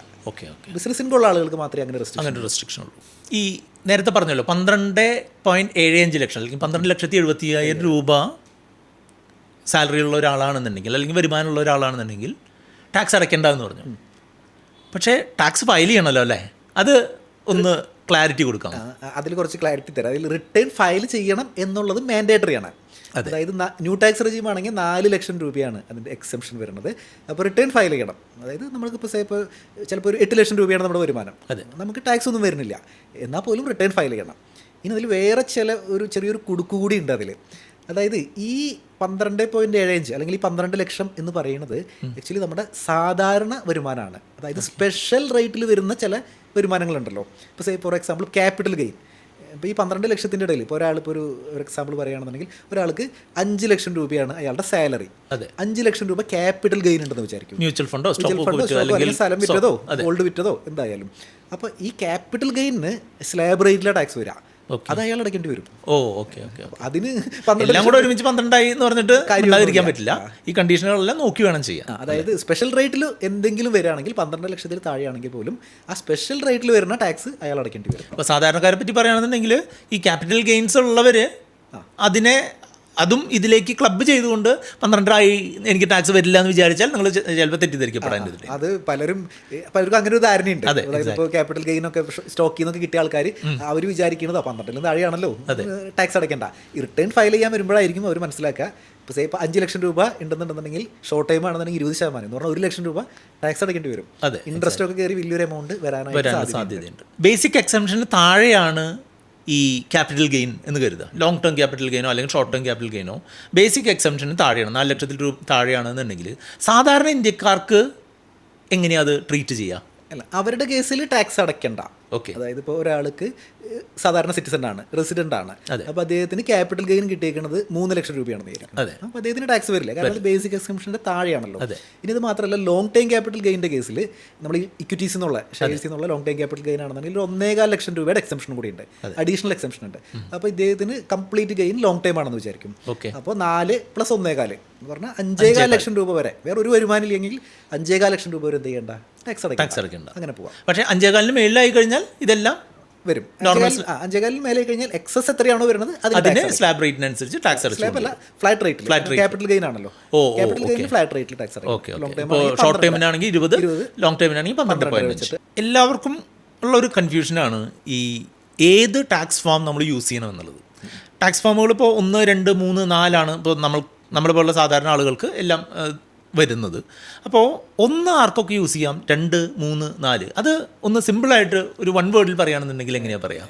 ITR 1 എന്ന് പറയുന്നത് ഇപ്പോൾ സാലറി ഇൻകം അല്ലാന്നുണ്ടെന്നുണ്ടെങ്കിൽ നമുക്ക് 2 ഹൗസ് പ്രോപ്പർട്ടി എന്നുള്ള വരുമാനം, അല്ലെങ്കിൽ ഇപ്പോൾ ഇൻട്രസ്റ്റ്, ഡിവിഡൻഡ്, ഇങ്ങനെയൊക്കെയുള്ള കേസുകൾ, ഇത്രയും കാര്യങ്ങളുണ്ട് ഇതിനാണ് സിമ്പിളായിട്ട്. പിന്നെ അഗ്രികൾച്ചർ ഇൻകം ഉണ്ടെങ്കിൽ തന്നെ 5000 രൂപയെക്കാട്ടും താഴെയുള്ള അഗ്രികൾച്ചർ ഇൻകം ആണ്. അങ്ങനെയാണെന്നുണ്ടെങ്കിൽ നമുക്ക് ITR 1 സാധാരണ യൂസ് ചെയ്യാം. ഇനി നമുക്കൊരു ക്യാപിറ്റൽ ഗെയിൻ ഉണ്ടെന്നായിരിക്കും, ഇപ്പോൾ നമ്മളിപ്പോൾ സ്റ്റോക്ക് മാർക്കറ്റിലൊക്കെ ചെയ്യുന്ന ആളുകളാണ്, അല്ലെങ്കിൽ അഗ്രികൾച്ചർ എനിക്ക് 5000 രൂപയെക്കാട്ടും കൂടുതലുണ്ട്. അതേപോലെ തന്നെ നേരത്തെ സുബീഷ് പറഞ്ഞിരുന്നു, നമ്മൾ ക്യാഷ് വിഡ്രോ ചെയ്തിട്ട് TDS പിടിച്ചിട്ടുണ്ട്. അപ്പോൾ അങ്ങനെയുള്ള ആളുകൾക്കൊക്കെ ITR 2 യൂസ് ചെയ്യേണ്ടതായിട്ട് വരും. ഇത് ക്യാപിറ്റൽ ഗെയിൻ റിട്ടേൺ എന്ന് പറയും നമുക്ക് സാധാരണ ITR 2. 3 എന്ന് പറഞ്ഞു കഴിഞ്ഞാൽ ഈ 1ഉം 2ഉം ഒക്കെ കൂടി ഉൾപ്പെടുന്നതാണ്. എന്ന് പറഞ്ഞാൽ നമുക്ക് വേണമെന്നുണ്ടെങ്കിൽ അത് ബിസിനസ് റിട്ടേൺ എന്ന് പറയാൻ വേണമെന്നുണ്ടെങ്കിൽ, അപ്പോൾ അതിൽ ബിസിനസ് ഇൻകം കൂടെ വരികയാണെന്നുണ്ടെങ്കിൽ അത് അതായത് ഇപ്പോൾ നമുക്കിപ്പോൾ ഒരാൾക്ക് സാലറി ഉണ്ട്, ഇൻട്രസ്റ്റ് ഇൻകം ഉണ്ട്, ക്യാപിറ്റൽ ഗെയിൻ ഉണ്ട്, ബിസിനസ് ഉണ്ട്, അങ്ങനെയാണെങ്കിൽ ITR 3 എന്നുള്ള ഫോമാണ് യൂസ് ചെയ്യുക. അല്ലെങ്കിൽ ബിസിനസ് ഇൻകം ഉണ്ടെന്നുണ്ടെങ്കിൽ ഡെഫിനറ്റ്ലി 3 ആണ് യൂസ് ചെയ്യുക. ഇപ്പോൾ സാലറി ഒന്നും ഇല്ലാന്നുണ്ടെങ്കിൽ പോലും ബിസിനസ് ഇൻകം ഉണ്ടെന്നുണ്ടെങ്കിൽ 3 യൂസ് ചെയ്യാം. ITR 4 എന്ന് പറയുന്നത് ഒരു പ്രിസംപ്റ്റീവ് ടാക്സേഷൻ്റെ വളരെ സിമ്പിളായിട്ടുള്ള ITR 1 പോലെയുള്ള ബിസിനസ്സുകാർക്ക് ഒരു പ്രിസംപ്റ്റീവ് ടാക്സേഷനിൽ പോകാനുള്ള ഒരു മെത്തേഡാണ് ITR 4 എന്ന് പറയുന്നത്. ബിസിനസ്സുകാർക്കാണ് സാധാരണ, ബിസിനസ് ഓർ പ്രൊഫഷനിലുള്ള ആളുകളാണ് ITR 4 യൂസ് ചെയ്യുക. നമ്മളൊരു ഇൻകം ടാക്സ് റിട്ടേൺ ഫയൽ ചെയ്യുന്ന സമയത്ത് ഏതൊക്കെ ഇൻകങ്ങളാണ് നമ്മൾ ഫയൽ ചെയ്യേണ്ടത്? ശരിക്കും പറഞ്ഞാൽ എല്ലാം ഫയൽ ചെയ്യണം, പക്ഷേ ഏതൊക്കെ മെയിൻ കാര്യങ്ങൾ എന്തൊക്കെയാണ് നമ്മൾ ഓർത്തിരിക്കേണ്ടത്? നമ്മളതിൽ നേരെ റിവേഴ്സ് ചിന്തിക്കുന്നതായിരിക്കും കുറച്ചുകൂടി നല്ലത്. അതായത് ഏതൊക്കെയാണ് എക്സംഷൻ ഉള്ളതെന്നുള്ളത്. വളരെ കുറച്ച് കാര്യങ്ങളാണ് നമുക്ക് എക്സംഷൻ ആയിട്ടുള്ളൂ. അപ്പോൾ എക്സംഷൻ ഉള്ളത് പറയാം. അതായത് ഇപ്പോൾ നമ്മുടെ വരുമാനത്തിൻ്റെ ആംഗിൾ നോക്കുകയാണെങ്കിൽ നമുക്ക് ഒരു അഗ്രികൾച്ചർ ഇൻകം ഉണ്ടെന്ന് വിചാരിക്കും. ശരി. അപ്പോൾ നമുക്കൊരാൾക്ക് അഗ്രികൾച്ചർ ഇൻകം മാത്രമേ ഉള്ളൂ. 10 ലക്ഷം ഉണ്ട്, 20 ലക്ഷം ഉണ്ട്, 30 ലക്ഷം ഉണ്ട്. അങ്ങനെയാണെങ്കിൽ അതിന് ടാക്സ് ഇല്ല, അഗ്രികൾച്ചർ ഇൻകം മാത്രമേ ഉള്ളൂ എന്നുണ്ടെങ്കിൽ. പക്ഷേ അഗ്രികൾച്ചർ ഇൻകം അതർ ഇൻകം ഉണ്ടെന്ന് വിചാരിക്കും. അങ്ങനെയാണെന്നുണ്ടെങ്കിൽ അതർ ഇൻകം ഈ എക്സംഷൻ ലിമിറ്റിന് കൂടുതലാണെന്ന് വിചാരിക്കും. അപ്പോൾ 4 ലക്ഷത്തിലും കൂടുതലാണെങ്കിൽ ഇദ്ദേഹം ഈ അഗ്രികൾച്ചർ ഇൻകം കാണിച്ചിട്ട് അതർ ഇൻകം കാണിച്ചിട്ട് ഫയൽ ചെയ്യേണ്ടതായിട്ട് വരും. അപ്പോൾ സിമ്പിളായിട്ട് പറയുകയാണെന്നുണ്ടെന്നുണ്ടെങ്കിൽ നമ്മൾക്കുള്ള എല്ലാ വരുമാനത്തിനും ഇൻകം ടാക്സ് ഉണ്ട്. പിന്നെന്ന് പറയുന്നത് നമ്മളിപ്പോൾ സാലറീഡ് ആയിട്ടുള്ള ആളുകൾക്കൊക്കെ ചില എക്സംഷൻസ് കിട്ടാനായിട്ട് സാധിക്കും. ഇപ്പോൾ റിട്ടയർമെൻറ്റിൻ്റെ സമയത്ത് ഇപ്പോൾ ഗ്രാറ്റുവിറ്റി, പ്രൊവിഡൻറ്റ് ഫണ്ട് ഇങ്ങനെയൊക്കെയുള്ള കേസുകളൊക്കെ വരുമ്പോൾ അതിന് എക്സംഷൻ കിട്ടും. അപ്പോൾ അത് വരുമാനമായിട്ട് കാണിക്കണം. അല്ലെങ്കിൽ ഇപ്പോൾ നമ്മളിപ്പോൾ ഒരു ഇൻഷുറൻസ് പോളിസി ചേർന്നിട്ടുണ്ട്, അപ്പോൾ അതിൽ ചില കണ്ടീഷൻസ് സാറ്റിസ്ഫൈ ചെയ്യുകയാണെന്നുണ്ടെങ്കിൽ അതിൽ നിന്ന് കിട്ടുന്ന പൈസ ഉണ്ടല്ലോ, നമുക്കൊരു മെച്യൂരിറ്റിയിൽ ഒരു പൈസ കിട്ടും. അപ്പോൾ അത് ചില കണ്ടീഷൻസ് സാറ്റിസ്ഫൈ ചെയ്യുകയാണെന്നുണ്ടെങ്കിൽ അതൊന്നും വരുമാനമായിട്ട് ട്രീറ്റ് ചെയ്യില്ല. അപ്പോൾ വരുമാനം അല്ലാത്തത് നോക്കുകയാണെങ്കിൽ വളരെ ചുരുക്കേ ഉള്ളൂ. പിന്നെ നമ്മളൊരു ആംഗിൾ മനസ്സിലാക്കിയാൽ മതി, എന്താണ് വരുമാനം എന്ന് മനസ്സിലാക്കിയാൽ മതി. പക്ഷേ ഇപ്പോൾ നമ്മൾ പല ആളുകളും ചോദിക്കുന്നതാണ്, ഇപ്പോൾ ഇപ്പോൾ വിദേശത്തൊക്കെ ഉള്ള ആളുകളെ അവർ ചോദിക്കുന്നതാണ്, ഇപ്പോൾ മകൻ ഗൾഫിലായിരിക്കും, അപ്പോൾ മകൻ ചിലപ്പോൾ അമ്മയുടെ അച്ഛൻ്റെ അക്കൗണ്ടിലേക്കൊക്കെ അവിടെ നിന്ന് ജോലി ചെയ്ത് കിട്ടുന്ന പൈസ ചിലപ്പോൾ ഇട്ട് കൊടുക്കുന്നതായിരിക്കും. അപ്പോൾ ഇതൊക്കെ നമ്മുടെ വരുമാനമാണോ എന്നുള്ളത് ആക്ച്വലി അതൊന്നും വരുമാനമല്ലല്ലോ. കാരണം അവിടെ അത് എക്സംപ്റ്റഡ് ആയിട്ട് ആൾക്ക് കിട്ടിയ വരുമാനമാണ്, ആൾ എന്നിട്ട് പൈസ അയക്കുന്നതാണ്. അല്ലെങ്കിൽ ഇപ്പോൾ നമ്മുടെ ഒരു ഫ്രണ്ട്സ് നമുക്ക് കുറച്ച് പൈസ കടം തന്നു, അപ്പോൾ ഇതൊക്കെ വരുമാനമാണ്. അല്ലെങ്കിൽ ഇപ്പോൾ പല ആളുകളും ചോദിക്കുന്നതാണ്, ഇപ്പോൾ KISFയുടെ ഒരു ചിട്ടി കിട്ടി, ഇത് വരുമാനമാണോ? ആക്ച്വലി അതൊന്നും ഒരു വരുമാനമല്ലല്ലോ, അതൊരു ഇൻവെസ്റ്റ്മെൻറ്റ് ലോൺ ആംഗിളിലുള്ള സംഭവങ്ങളാണ്. അത് ഒഴിച്ച് നിർത്തി കഴിഞ്ഞ് കഴിഞ്ഞാൽ നമ്മൾ വരുമാനത്തിൻ്റെ സിമ്പിൾ ഡെഫിനിഷൻ പറഞ്ഞാൽ അങ്ങോട്ട് തിരിച്ച് കൊടുക്കേണ്ടാത്ത എല്ലാം വരുമാനമാണ് എന്നുള്ളത് മിക്കവാറും എല്ലാം നമ്മൾ ഫയൽ ചെയ്യുമ്പോൾ കാണിക്കണം. ഇത് മറ്റൊരു തരത്തിൽ പറഞ്ഞിട്ടുണ്ടെങ്കിൽ AISൽ കാണിച്ചിട്ടുള്ളതെല്ലാം നമ്മൾ ട്രാക്ക് ചെയ്യണം എന്ന് പറഞ്ഞാൽ ശരിയാവോ? അതൊരു 99% അത് കറക്റ്റ് ആയിരിക്കും. ഇപ്പോൾ ഫോർ എക്സാമ്പിൾ, അതായത് ഇപ്പോൾ AISൽ ഓൾമോസ്റ്റ് ഒരു 99% വരുമാനങ്ങൾ തന്നെയായിരിക്കും അവിടെ വരുന്നത്. പക്ഷെ വരുമാനം അല്ലാത്ത സെനാരിയും വരാൻ സാധ്യതയുണ്ട്. അതായത് ഇപ്പോൾ നമ്മളിപ്പോൾ വിദേശത്തേക്ക് പൈസ അയക്കുകയാണെന്ന് വിചാരിക്കും, അപ്പോൾ ഈ TCS അവിടെ വരും. നമ്മളിപ്പോൾ ഒരു 10 ലക്ഷം രൂപയെക്കാട്ടും കൂടുതലൊക്കെ നമ്മൾ പൈസ അയച്ചിട്ടുണ്ട്. അപ്പോൾ ഒരു TCS, ഇപ്പോൾ ഹജ്ജിനൊക്കെ പോകുന്ന ആളുകളൊക്കെ ഇല്ലേ, അപ്പോൾ അവർക്കൊക്കെ ചിലപ്പോൾ വിദേശത്തേക്കൊക്കെ പോകുമ്പോൾ ചിലപ്പോൾ ടൂർ ഓപ്പറേറ്റിംഗ് കമ്പനിക്കൊക്കെ പൈസ വിദേശത്തേക്കൊക്കെ അയച്ചു കൊടുത്തിട്ടുണ്ടെങ്കിൽ TCS പിടിച്ചിട്ടുണ്ടാവും. ആക്ച്വലി ഇത് നമ്മുടെ വരുമാനമൊന്നുമല്ലല്ലോ. അല്ലെങ്കിൽ ഇപ്പോൾ ക്ലാസിക് എക്സാമ്പിൾ എന്ന് പറഞ്ഞാൽ നമ്മളൊരു 15 ലക്ഷം രൂപയുടെ കാർ വാങ്ങിച്ചു എന്ന് വിചാരിക്കും, അപ്പോൾ 1% TCS വരും, 15,000 രൂപ TCS വന്നിട്ടുണ്ടാവും. ഈ ട്രാൻസാക്ഷൻ അവിടെ എന്ത് ചെയ്തിട്ടുണ്ടാവും, വന്നിട്ടുണ്ടാവും എന്ന് വിചാരിച്ചിട്ട് അത് വരുമാനം ആണെന്ന് പറയാൻ പറ്റില്ല. ഇവൻ നേരത്തെ സുബീഷ് പറഞ്ഞ പോലെ ക്യാഷ് വിഡ്രോവല് നമ്മൾ ബാങ്കിൽ നിന്ന് വിഡ്രോ ചെയ്തേക്കുക പൈസ, TDS പിടിച്ചിട്ടുണ്ട്, അത് വരുമാനമല്ല. അപ്പോൾ അങ്ങനെ വരുമാനം അല്ലാത്ത കേസുകളും നമ്മുടെ AISൽ വരാം. എന്നിരുന്നാൽ പോലും ബാക്കി ഒരു മോർ ദാൻ 95% ട്രാൻസാക്ഷൻസ് ഒക്കെ വരുമാനമായിട്ട് ബന്ധപ്പെട്ടിട്ടായിരിക്കും. ഈ ടാക്സ് ഫയൽ ചെയ്യുന്ന സമയത്ത് ആളുകൾ നോക്കുന്ന മെയിനായിട്ടുള്ള കാര്യങ്ങൾ എന്ന് പറഞ്ഞെങ്കിൽ ഫോം 16, പിന്നെ AIS, പിന്നെ TIS, 26AS, ഈ 4 കാര്യങ്ങളാണ് ഞാൻ കൂടുതൽ കേട്ടിട്ടുള്ളത്. ഇത് 4 എന്താണ്, എങ്ങനെയാണെന്ന് ഒക്കെ ചോദിച്ചു കഴിഞ്ഞാൽ നമ്മൾ എന്താ പറയുക? ഫോം 16 എന്ന് പറയുന്നത് ഒരു എംപ്ലോയിക്ക് കൊടുക്കുന്ന അയാളുടെ സാലറിയുടെ ഒരു വളരെ ഡീറ്റെയിൽ ആയിട്ടുള്ളൊരു സ്റ്റേറ്റ്മെൻ്റ് ആണ്. അതായത് ഇത്രയൊക്കെയാണ് ഇദ്ദേഹത്തിൻ്റെ സാലറി, ഇനി പെർക്യൂസിറ്റ്സ് ഉണ്ടെന്നുണ്ടെങ്കിൽ അലവൻസുകൾ ഇത്രയൊക്കെയാണ്, എന്തെങ്കിലും ഡിഡക്ഷൻസ് ആൾ ക്ലെയിം ചെയ്തിട്ടുണ്ടെങ്കിൽ ഇതൊക്കെയാണ് ഡിഡക്ഷൻസ്. അപ്പോൾ അതിൻ്റെ അതായത് എംപ്ലോയിക്ക് കൊടുക്കുന്ന സാലറിയുടെ കംപ്ലീറ്റ് ഡീറ്റെയിൽസുകൾ ഉണ്ടല്ലോ, അതിനെയാണ് നമ്മൾ ഈ ഫോം 16 എന്ന് പറയുന്നത്. അദ്ദേഹം TDS പിടിച്ചിട്ടുണ്ടെന്നുണ്ടെങ്കിൽ ഈ ഫോം 16 കൊടുക്കേണ്ടതായിട്ട് വരും. ഇതാണ് ഫോം 16. സാലറീഡ് ആയിട്ടുള്ള ഒരാൾക്ക് ഫോം 16 ആണ് അദ്ദേഹത്തിൻ്റെ ഒരു പ്രൈമറി ഡോക്യുമെൻ്റ് എന്ന് പറയുന്നത്, റിട്ടേൺ ഫയൽ ചെയ്യാനായിട്ട്. ഇനി അടുത്തേക്ക് വരികയാണെന്നുണ്ടെങ്കിൽ 26AS എന്ന് പറയുകയാണെന്നുണ്ടെങ്കിൽ നമുക്ക് പൈസ തരുന്ന സമയത്ത് പല ആളുകളും TDS പിടിക്കുമല്ലോ. ഇപ്പോൾ എംപ്ലോയർ പിടിച്ചിട്ടുണ്ടായിരിക്കും സാലറി TDS, അല്ലാന്നുണ്ടെങ്കിൽ ഇപ്പോൾ നമുക്ക് ഒരു ബാങ്കിൽ നിന്ന് പലിശ കിട്ടും, അത് പിടിച്ചിട്ടുണ്ടാവും. അപ്പോൾ ഇങ്ങനെ പല ആളുകളും ഇത് 5-10 ആളുകൾ TDS പിടിച്ചിട്ടുണ്ട്. അപ്പോൾ നമ്മളുടെ കയ്യിൽ നിന്ന് പല ആളുകളും എന്ത് ചെയ്തിട്ടുണ്ടാവും, TDSകൾ പിടിച്ചിട്ടുണ്ടാവും. ഈ TDSകൾ ആരൊക്കെ പിടിച്ചിട്ടുണ്ടെന്നുള്ള ഒരു കൺസോളിഡേറ്റഡ് സ്റ്റേറ്റ്മെൻ്റ് ആണ് എന്ത് ഈ 26AS എന്ന് പറയുന്നത്. പ്രൈമറിലി അതിൽ TDSൻ്റെ കാര്യങ്ങൾ, TDS മാത്രമല്ല ഈവൻ TCS, അതേപോലെ തന്നെ ഇത്തിരി ഇമ്പോർട്ടൻ്റ് ആയിട്ടുള്ള ചില കാര്യങ്ങൾ, അതായത് ഇപ്പോൾ നമ്മളിപ്പോൾ ഒരു പ്രോപ്പർട്ടി ട്രാൻസാക്ഷൻ ഒക്കെ ഉണ്ടെന്നുണ്ടെങ്കിൽ അവിടെ റിഫ്ലക്ട് ചെയ്യാനായിട്ട് സാധ്യതയുണ്ട്. അപ്പോൾ നമ്മളെ കുറിച്ചിട്ട് ഡിപ്പാർട്ട്മെൻറ്റിന് അറിഞ്ഞിരിക്കുന്ന TDSുമായിട്ടോ TCSോ ഒക്കെ ആയിട്ട് ബന്ധപ്പെട്ട് അറിഞ്ഞിരിക്കുന്ന കാര്യങ്ങളാണ് 26AS റിഫ്ലക്ട് ചെയ്യുന്നത്. AS എന്ന് പറഞ്ഞു കഴിഞ്ഞാൽ കുറച്ചും കൂടി ഒരു ബ്രോഡർ ലെവലിലുള്ള ഒരു ഇതാണ്. ആനുവൽ ഇൻഫർമേഷൻ സ്റ്റേറ്റ്മെൻറ്റ് എന്ന് പറഞ്ഞാൽ ഈ TDS ഉണ്ടായിരിക്കും, അതായത് 26ASൽ വന്നിരിക്കുന്ന കഥകളുണ്ടല്ലോ അത് നല്ലതിലൂടെ ഉണ്ടായിരിക്കും. അതിൻ്റെ TDS എമൗണ്ടും ഉണ്ടായിരിക്കും, എത്രയും ട്രാൻസാക്ഷൻ എമൗണ്ടും ഉണ്ടായിരിക്കും. ഇനി അത് മാത്രമല്ല, ഞാൻ നേരത്തെ പറഞ്ഞിരുന്നില്ല, അതായത് ഇപ്പോൾ നമുക്കൊരു ബാങ്ക് അക്കൗണ്ട് ഉണ്ട്, അതിൽ നമുക്ക് ഇൻട്രസ്റ്റ് കിട്ടിയിട്ടുണ്ട്, TDS ഒന്നും പിടിച്ചിട്ടൊന്നും ഉണ്ടാവില്ല. പക്ഷേ TDS പിടിച്ചിട്ടില്ലെങ്കിൽ പോലും നമുക്ക് ഏതൊക്കെ ബാങ്ക് അക്കൗണ്ടുകളുണ്ട് അത് AISൽ കംപ്ലീറ്റ് കാര്യങ്ങൾ വരും. അത് മാത്രമല്ല ഈ 26ASൽ ഇല്ലാത്ത എന്തെങ്കിലും ട്രാൻസാക്ഷൻസ് ഉണ്ടെന്നുണ്ടെങ്കിൽ, ഇപ്പോൾ നമ്മളിപ്പോൾ ഒരു മൂവബിൾ പ്രോപ്പർട്ടിയിൽ ഉണ്ട്, അല്ലാന്നുണ്ടെങ്കിൽ ഇപ്പോൾ നമ്മളിപ്പോൾ ഓഫ് മാർക്കറ്റ് ട്രാൻസാക്ഷൻ എന്നൊക്കെ പറയുമല്ലോ, അതായത് ഇപ്പോൾ നമ്മളിപ്പോൾ ഒരു ഷെയർ നമുക്ക് ഗിഫ്റ്റ് ആയിട്ട് കിട്ടി, അല്ലാന്നുണ്ടെങ്കിൽ IPOയിൽ നമുക്ക് ഷെയർ കിട്ടി, ഇങ്ങനെയൊക്കെയുള്ള കാര്യങ്ങൾ കംപ്ലീറ്റ് ഇതൊക്കെ അറിയാം, ഇതൊക്കെ AISൽ വരും. TS എന്ന് പറഞ്ഞു കഴിഞ്ഞാൽ അതൊരു സമ്മറി സ്റ്റേറ്റ്മെൻറ്റാണ്, AISൻ്റെ ഒരു സമ്മറി ഫോമാണ് TS എന്ന് പറയുന്നത്. സുബിൻ്റെ എക്സ്പീരിയൻസിൽ AISൽ ഇല്ലാത്ത എന്തെങ്കിലും കാര്യം വെച്ച് ഫയൽ ചെയ്യേണ്ടതായിട്ട് വന്നിട്ടുണ്ടോ? AISൽ ഇല്ലാത്ത കാര്യം എന്ന് പറയുന്നത് ഒരു സെൽഫ് ഡിക്ലറേഷൻ എന്നുള്ളൊരു ആംഗിളിലാണ് അത് വരിക. ഇപ്പോൾ ഫോർ എക്സാമ്പിൾ ഇപ്പോൾ നമുക്ക് ഒരു കോഓപ്പറേറ്റീവ് സൊസൈറ്റിയിൽ ഒരു ഡെപ്പോസിറ്റ് ഉണ്ടെന്ന് വിചാരിക്കും, അപ്പോൾ ഇതൊന്നും AISൽ അങ്ങനെ റിഫ്ലക്ട് ചെയ്യാനായിട്ട് സാധ്യതയില്ല. അപ്പോൾ നമുക്കത് വരുമാനം ഉണ്ടെങ്കിൽ നമുക്ക് തന്നെ അറിയുള്ളൂ. അപ്പോൾ നമ്മൾ ഇതെന്താ സംഭവിക്കാന്ന് വെച്ച് കഴിഞ്ഞാൽ സുബീഷ്, അതായത് ഇപ്പോൾ ഒരാൾക്ക് കോഓപ്പറേറ്റീവ് ബാങ്കിൽ ഡെപ്പോസിറ്റ് ഉണ്ട്, അപ്പോൾ ഇദ്ദേഹത്തിന് ഇൻട്രസ്റ്റ് ഒരു 8 ലക്ഷം രൂപ വെച്ച് കിട്ടുന്നുണ്ട്. അപ്പോൾ ഇദ്ദേഹം 8 ലക്ഷം രൂപ വെച്ചിട്ട് ഒരു 5 കൊല്ലം കിട്ടണമെങ്കിൽ 40 ലക്ഷം രൂപയായല്ലോ. അപ്പോൾ ഇദ്ദേഹം അവസാനം 40 ലക്ഷം രൂപയ്ക്ക് ഒരു പ്രോപ്പർട്ടി വാങ്ങിച്ചു വിചാരിക്കും. അപ്പോൾ ചിലപ്പോൾ ഒരു നോട്ടീസ് വരും, നിങ്ങൾ അപ്പോൾ പറയാണ് എനിക്ക് കോഓപ്പറേറ്റീവ് ബാങ്കിലെ ഡെപ്പോസിറ്റിൻ്റെ ഇൻട്രസ്റ്റ് എന്നാണ്. അപ്പോൾ അത് എവിടെയാണ് കാണിച്ചത്, അത് കാണിച്ചിട്ടില്ല. അപ്പോൾ ഇങ്ങനെയൊക്കെയുള്ള സിനാരിയോയിൽ നമ്മളായിട്ട് എന്ത് ചെയ്യേണ്ടി വരും, നമ്മളായിട്ട് പറയുന്ന പറഞ്ഞ് ഓഫർ ചെയ്യേണ്ടതായിട്ട്. അതേപോലെ അഗ്രികൾച്ചർ ഇൻകം ഒന്നും ക്യാപ്ചർ ചെയ്യാനായിട്ടുള്ള വകുപ്പില്ല. അഗ്രികൾച്ചർ ഇൻകം ഒക്കെ നമുക്ക് ഉണ്ടെന്നുണ്ടെന്നുണ്ടെങ്കിൽ നമ്മൾ ഇങ്ങനെയൊക്കെയുള്ള കാര്യങ്ങൾ AS വന്നിട്ടില്ലെങ്കിൽ പോലും നമ്മൾ എന്ത് ചെയ്യണം, നമ്മൾ AS എന്ന് പറയുന്നത് ജസ്റ്റ് ഒരു ഇൻഡിക്കേറ്റർ മാത്രമാണ്. ഓക്കെ, ഇങ്ങനെയൊക്കെയുള്ള കാര്യങ്ങൾ ഞങ്ങൾക്ക് നിങ്ങളെ പറ്റി അറിയാം, ഇത് ഫയൽ ചെയ്യുക, ഇതിൽ ഞങ്ങൾക്ക് അറിയാത്ത കാര്യങ്ങളുണ്ടെങ്കിൽ അതും കൂടി ഫയൽ ചെയ്യണം എന്നുള്ളതാണ്. അതായത് AS മാത്രം ഡിപ്പെൻഡ് ചെയ്തുകൊണ്ട് ഫയൽ ചെയ്യുക എന്നുള്ളത് ചിലപ്പോൾ ബുദ്ധിമുട്ടായിരിക്കാം. അതെ. ഈ ഡിഡക്ഷൻസിന്റെ കാര്യം പറയാം. ഇപ്പം നമ്മൾ ഇൻകത്തിന്റെ കാര്യം പറഞ്ഞു. ഇനി ഡിഡക്ഷൻസിന്റെ കാര്യം പറയുകയാണെന്നുണ്ടെങ്കിൽ ഒരു നോർമൽ ഒരാൾക്ക് ഇപ്പോൾ ബിസിനസ്സുകാരൊക്കെ ചെയ്യുന്ന പോലെ ഡിപ്രീസിയേഷൻ എഴുതി തള്ളു അങ്ങനെയൊക്കെ പറഞ്ഞ് കേട്ടിട്ടില്ലേ? അങ്ങനെ എന്തെങ്കിലും നമ്മൾ സാധാരണക്കാർക്ക് ഇപ്പോൾ ചെയ്യാനുള്ള പ്രൊവിഷൻ ഉണ്ടോ? സാധാരണക്കാർക്ക് അങ്ങനെയുള്ളൊരു വകുപ്പില്ല. എന്ന് പറഞ്ഞു കഴിഞ്ഞാൽ സാധാരണക്കാരുടെ ഇൻകം എന്ന് പറയുന്നത് ഇപ്പോൾ സാലറീഡ് ആയിട്ടുള്ള ഒരാളാണ്. അതെ. അപ്പോൾ അദ്ദേഹത്തിന് ആകെ കിട്ടുന്ന ഡിഡക്ഷൻ എന്ന് പറയുന്നത് സ്റ്റാൻഡേർഡ് ഡിഡക്ഷൻ ആണ്. അതെ. പിന്നെ എന്തെങ്കിലും ഇൻട്രസ്റ്റ് ഉണ്ടെന്നുണ്ടെങ്കിൽ അല്ലെങ്കിൽ ഡിവിഡൻഡ് ഉണ്ടെന്നുണ്ടെങ്കിൽ അതിൻ്റെ ഒരു മിനിമത്തിന്റെ അതിൽ ഇൻട്രസ്റ്റിനും ഡിവിഡൻറ്റിനും അഗേൻസ്റ്റ് ഒന്നും നമുക്കൊന്നും കുറയ്ക്കാനായിട്ട് ഇല്ലല്ലോ. മാത്രമല്ല പിന്നെ വരുന്നത് ഹൗസ് പ്രോപ്പർട്ടി ഇൻകം ആണെന്നുണ്ടെങ്കിൽ അതിന് സ്റ്റാൻഡേർഡ് ഡിഡക്ഷൻ ഉണ്ട് ഓൾറെഡി. അപ്പോൾ ബിസിനസ്സുകാർ ചെയ്യുന്നത് പോലെയുള്ള ആ ഡിഡക്ഷൻസ് ഒന്നും സാധാരണക്കാർക്ക് അപ്ലിക്കബിൾ അല്ല. ഇപ്പോൾ ബിസിനസ്സുകാരന് ചിലപ്പോൾ ആൾക്കൊരു കാർ ഉണ്ടായിരിക്കും. അപ്പോൾ കാറിന്റെ ഡിപ്രീസിയേഷൻ അല്ലെങ്കിൽ ഡ്രൈവറുടെ സാലറി അല്ലെങ്കിൽ അതിന്റെ മെയിൻ്റനൻസ്, ഫ്യൂവൽ എക്സ്പെൻസ്, ഇതൊക്കെ ബിസിനസ്സുകാർ കുറയ്ക്കുന്നുണ്ടായിരിക്കാം. അതായത് അത് ബിസിനസ്സായിട്ട് ബന്ധപ്പെട്ടതാണ് എന്ന് പറഞ്ഞിട്ട്. നമുക്ക് സാലറിഡ് ആയിട്ടുള്ള ഒരാൾക്ക് ഒരു കാർ ഉണ്ടെങ്കിൽ അതൊന്നും കുറയ്ക്കാനായിട്ട് സാധിക്കില്ല. ഇപ്പോൾ നമ്മൾ ടാക്സ് കൃത്യം ഡേറ്റിനുള്ളിൽ ഫയൽ ചെയ്തു. അത് കഴിഞ്ഞിട്ട് എന്തൊക്കെയാണ് നടക്കുക, എങ്ങനെയാണ് നമ്മൾ അവരെ നമ്മളെ ടാക്സ് ഡിപ്പാർട്ട്മെൻറ്റ് നോട്ടിഫൈ ചെയ്യുക, അതിൻ്റെ ഒരു ഫ്ലോ ഓഫ് ഇവൻറ്റ്സ് എങ്ങനെയാണ്? നമ്മൾ ഇൻകം ടാക്സ് റിട്ടേൺ ഫയൽ ചെയ്തു. പക്ഷേ നമ്മളിപ്പോൾ ഒരു ജൂലൈ 31 ഫയൽ ചെയ്തിരിക്കും. നമ്മളിപ്പോൾ ഫയൽ ചെയ്തു. ഫയൽ ചെയ്ത് കഴിഞ്ഞാൽ ഡിപ്പാർട്ട്മെൻറ്റ് പിന്നെ അത് ചെയ്യുന്നത് ആ റിട്ടേൺ പ്രോസസ്സ് ചെയ്യുക എന്നുള്ളൊരു പ്രൊസീജിയറിലേക്കാണ് ഡിപ്പാർട്ട്മെൻറ്റ് പോവുക. അപ്പോൾ അവർ പോകുമ്പോൾ എന്താ ചെയ്യാന്ന് വെച്ച് കഴിഞ്ഞാൽ അവരതിൻ്റെ അരിത്തമെറ്റിക്കൽ ആക്യുറസി അങ്ങനെയുള്ള കാര്യങ്ങൾ നോക്കി കഴിഞ്ഞിട്ട് അവരത് പ്രോസസ്സ് ചെയ്യുന്നു. പ്രോസസ്സ് ചെയ്തിട്ട് 143(1) നമ്മുടെ പഴയ ആക്ട് പ്രകാരം 1961 ആക്ട് പ്രകാരം ഒരു 143(1) എന്ന് പറഞ്ഞിട്ട് ഒരു ഇൻറ്റിമേഷൻ തരും നമുക്ക്. പ്രോസസ്സ് ചെയ്തു എന്ന് പറഞ്ഞിട്ട്. അപ്പോൾ അതിൽ 2 കോൾ ഉണ്ടായിരിക്കും. ഓക്കെ, നിങ്ങൾ കാണിച്ചിരിക്കുന്നത് ഇങ്ങനെയാണ്. ഇപ്പോൾ നിങ്ങൾ 6 ലക്ഷം കാണിച്ചു, ഞങ്ങളും 6 ലക്ഷം കാണിച്ചു. ഇൻട്രസ്റ്റ് ഇൻകം നിങ്ങളുടെ പ്രകാരം 20,000 ആണ്, ഞങ്ങളുടെ പ്രകാരം ഇത്രയാണ്. അപ്പോൾ നമ്മളുടെയും അവരുടെയും ഒരു കമ്പാരിസൺ ഉണ്ടായിരിക്കും.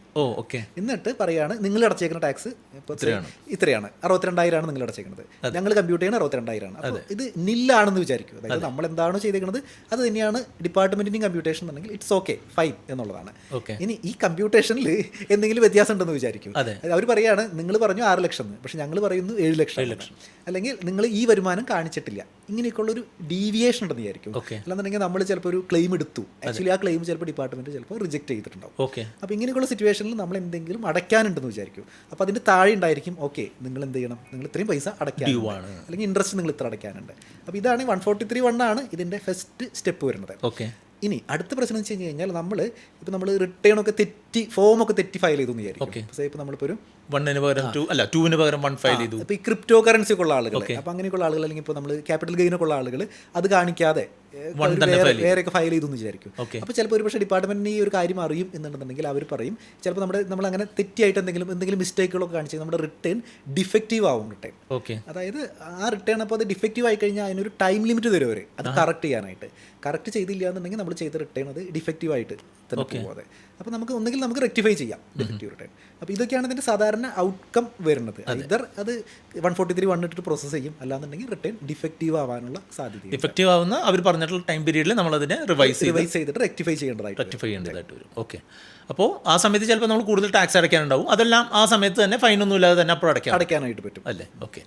ഇനി ശരിയാണ്, കഴിഞ്ഞ തവണ നമ്മൾ ഫയൽ ചെയ്തപ്പോഴാണ് നമുക്ക് കുറച്ച് ടാക്സ് ബാലൻസ് ഉണ്ടായിരുന്നു, പക്ഷേ ഇൻട്രസ്റ്റ് കാൽക്കുലേഷനിൽ 20 രൂപയുടെ വ്യത്യാസം ഉണ്ടായിരുന്നു. അപ്പോൾ എനിക്ക് റിട്ടേൺ വന്നു. അപ്പോൾ 20 രൂപ നമ്മൾ ടാക്സ് പോർട്ടലിൽ അയച്ചു, അപ്ലോഡ് ചെയ്തു, അത് സെറ്റായി അല്ലേ? അപ്പോൾ ആ ഒരു മിനിമം എത്ര ചെറിയ തുകയായാലും അത് ഇൻറ്റിമേറ്റ് ചെയ്യും അല്ലേ? അപ്പോൾ ശരിക്കും പറഞ്ഞാൽ നമ്മൾക്ക് ആ നിൽ ടാക്സ് ഡ്യൂ എന്ന് പറഞ്ഞിട്ടുള്ള നിങ്ങളുടെ പ്രോസസ്സ് ചെയ്ത് കംപ്ലീറ്റ് ചെയ്തു, ടാക്സ് ഡ്യൂ 0 ആണ് എന്ന് പറഞ്ഞ് തരുന്നത് വരെയും നിങ്ങളുടെ കാര്യങ്ങൾ ഇൻ പ്രോസസ്സിലാണ് നടത്താം അല്ലേ? അത് കിട്ടിക്കഴിഞ്ഞാൽ പിന്നെ എന്തെങ്കിലും പ്രശ്നമുണ്ടോ? ഇല്ല, അത് കിട്ടിക്കഴിഞ്ഞാൽ നോർമൽ കേസിൽ പ്രശ്നങ്ങളൊന്നുമില്ല. പിന്നെ വരാനുള്ള സാധ്യത എന്ന് പറയുന്നത് ഇതെന്ന് പറയുന്നത് ഒരു ഓട്ടോമേറ്റഡ് പ്രോസസ്സാണ്. ഈ 143(1) എന്ന് പറയുന്നത് അപ്പോൾ അവൈലബിൾ ആയിട്ടുള്ള ഡാറ്റ വെച്ചിട്ടാണ് എന്ത് ചെയ്യണത്, സിസ്റ്റം അതൊന്ന് കമ്പ്യൂട്ട് ചെയ്തിട്ട് അയക്കണത്. ചിലപ്പോൾ ഒരു 2, 3 അല്ലെങ്കിൽ 1, 2 വർഷമൊക്കെ കഴിയുമ്പോൾ ഡിപ്പാർട്ട്മെന്റിന് ഇപ്പോൾ AI ഒക്കെയാണല്ലോ ഉള്ളത്, അപ്പോൾ ഡീപ്പായിട്ട് വേറെ എന്തെങ്കിലും ഒരു ഇൻഫർമേഷൻ കിട്ടിയെന്ന് വിചാരിക്കും. അങ്ങനെയാണെന്നുണ്ടെങ്കിൽ എന്ത് ചെയ്യാനായിട്ട് ഇത് വീണ്ടും റീഓപ്പൺ ചെയ്യാനുള്ള റൈറ്റ് ഒക്കെ ഡിപ്പാർട്ട്മെന്റിനുണ്ട്. ഇവൻ നമുക്കൊരു 143(1) ഒക്കെ വന്നു, അതിൽ വേറെ ടാക്സ് പേയബിൾ ഒന്നുമില്ല, പക്ഷേ കുറേ കഴിഞ്ഞിട്ട് വേറെ എന്തെങ്കിലും ഒരു ഇൻഫർമേഷൻ കിട്ടിയെന്ന് വിചാരിക്കും. നമുക്ക് വേറൊരു ഹ്യൂജ് ട്രാൻസാക്ഷൻ ഉണ്ടായിരുന്നു, പക്ഷേ നമുക്ക് വലിയൊരു പ്രോപ്പർട്ടി ട്രാൻസാക്ഷൻ ഉണ്ടായിരുന്നു, നമ്മളത് കാണിച്ചില്ല. അപ്പോൾ 143(1) ചിലപ്പോൾ നമ്മൾ ഫയൽ ചെയ്ത പോലെ ചിലപ്പോൾ അക്സെപ്റ്റ് ചെയ്തിട്ടുണ്ടായിരിക്കും, പക്ഷേ ഇങ്ങനൊരു സാധനം നിങ്ങൾ കാണിച്ചിട്ടില്ല എന്ന് പറഞ്ഞാൽ ചിലപ്പോൾ വേറെ നോട്ടീസ് വരാനായിട്ട് സാധ്യത. അപ്പോൾ അതിന് നമ്മൾ റിപ്ലൈ കൊടുക്കുകയും അല്ലെങ്കിൽ അതിൻ്റെ നെക്സ്റ്റ് സ്റ്റെപ്പിലേക്ക് നമ്മൾ പോകേണ്ടതായിട്ട് വരും അല്ലേ. അപ്പോൾ മെയിനായിട്ട് വരുന്നത് SMS അല്ലെങ്കിൽ മെയിൽ രൂപത്തിലല്ലേ നമുക്കുള്ള നോട്ടിഫിക്കേഷൻ വരുന്നത്? നോർമലി ഇപ്പോൾ ഡിപ്പാർട്ട്മെന്റ് ചെയ്യുന്നത് അങ്ങനെയാണ്, SMS അല്ലെങ്കിൽ മെയിൽ, അല്ലെന്നുണ്ടെങ്കിൽ അവരെ പോർട്ടലിൽ അത് ടു ഡു ആയിട്ട് പെൻഡിങ് ആയിട്ട് കാണിക്കും എന്നുള്ളതാണ്. അല്ലാതെ ഇപ്പോഴത്തെ സെനാരിയോയിൽ അങ്ങനെ ഒരു രജിസ്റ്റേർഡ് പോസ്റ്റ് ഒക്കെ ആയിട്ട് വരുന്നത് വളരെ വരുന്നത് ഏറ്റവും അവസാനത്തെ പ്രൊസീജിയറാണ്. ഓക്കെ, ഇത് കഴിഞ്ഞാൽ നിങ്ങളെ ജപ്തി ചെയ്യും അങ്ങനെയുള്ള പ്രശ്നങ്ങളുണ്ട് എന്ന് പറയുന്ന സിറ്റുവേഷനിലാണ് നിങ്ങൾക്ക് രജിസ്റ്റർ നോട്ടീസ് വരുന്നത്. അതുകൊണ്ട് നമ്മൾ കൃത്യസമയത്ത് ഫയൽ ചെയ്യുക, കൃത്യമായിട്ടുള്ള രീതിയിൽ ഫയൽ ചെയ്യുക, റൈറ്റ് ആയിട്ടുള്ള കാര്യങ്ങൾ കാണിച്ച് പരമാവധി AIS-നോട് കോംപ്ലിയൻ്റ് ആയിട്ട് പ്ലസ് ഏതെങ്കിലും മിസ് ചെയ്തിട്ടുണ്ടെങ്കിൽ അതും കൂടെ ചെയ്ത് കൃത്യമായിട്ടുള്ള പ്രോസസ്സോട് കൂടി ചെയ്യുന്ന ആളുകളെ സമീപിച്ചുകൊണ്ടും സപ്പോർട്ടോടു കൂടി ചെയ്യുകയായിരിക്കും നന്നാവുക. അപ്പോൾ അങ്ങനെ നിങ്ങൾക്ക് ചെയ്യാനായിട്ട് എന്തെങ്കിലും സപ്പോർട്ട് വേണമെന്നുണ്ടെങ്കിൽ നമ്മുടെ വീഡിയോ ഡിസ്ക്രിപ്ഷനിൽ ഒരു ലിങ്ക് ഉണ്ട്, അതിൽ ക്ലിക്ക് ചെയ്ത് കഴിഞ്ഞാൽ നമുക്ക് അത്തരം ആളുകളായിട്ട് കോൺടാക്ട് ചെയ്യാം. ഇത് ക്ലോസിംഗ് കമൻ്റ് ആയിട്ട് എന്തെങ്കിലും സുബിന് പറയാനുണ്ടോ?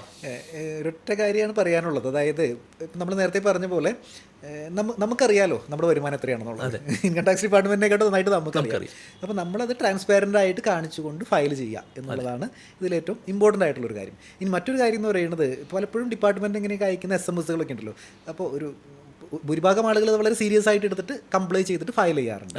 അപ്പോൾ ചില ആളുകൾ ഇതൊന്നും നോക്കാതെ ഇത് ഇഗ്നോർ ചെയ്ത് അവസാനം നമ്മളിപ്പോൾ ഒരു സാധാരണ ഒരു ജലദോഷം എന്ന് പറയുമല്ലോ, ജലദോഷം കുറച്ച് കഴിയുമ്പോൾ അത് പനിയായിട്ട് മാറുന്നു, പിന്നെ അത് ന്യൂമോണിയായിട്ട് മാറുന്നു എന്ന് പറഞ്ഞ പോലെ നമ്മൾ എന്തിനാണ് പതുക്കെ വെന്റിലേറ്ററിലേക്ക് പോണ ഒരു സിറ്റുവേഷനിലേക്ക് പോണത്.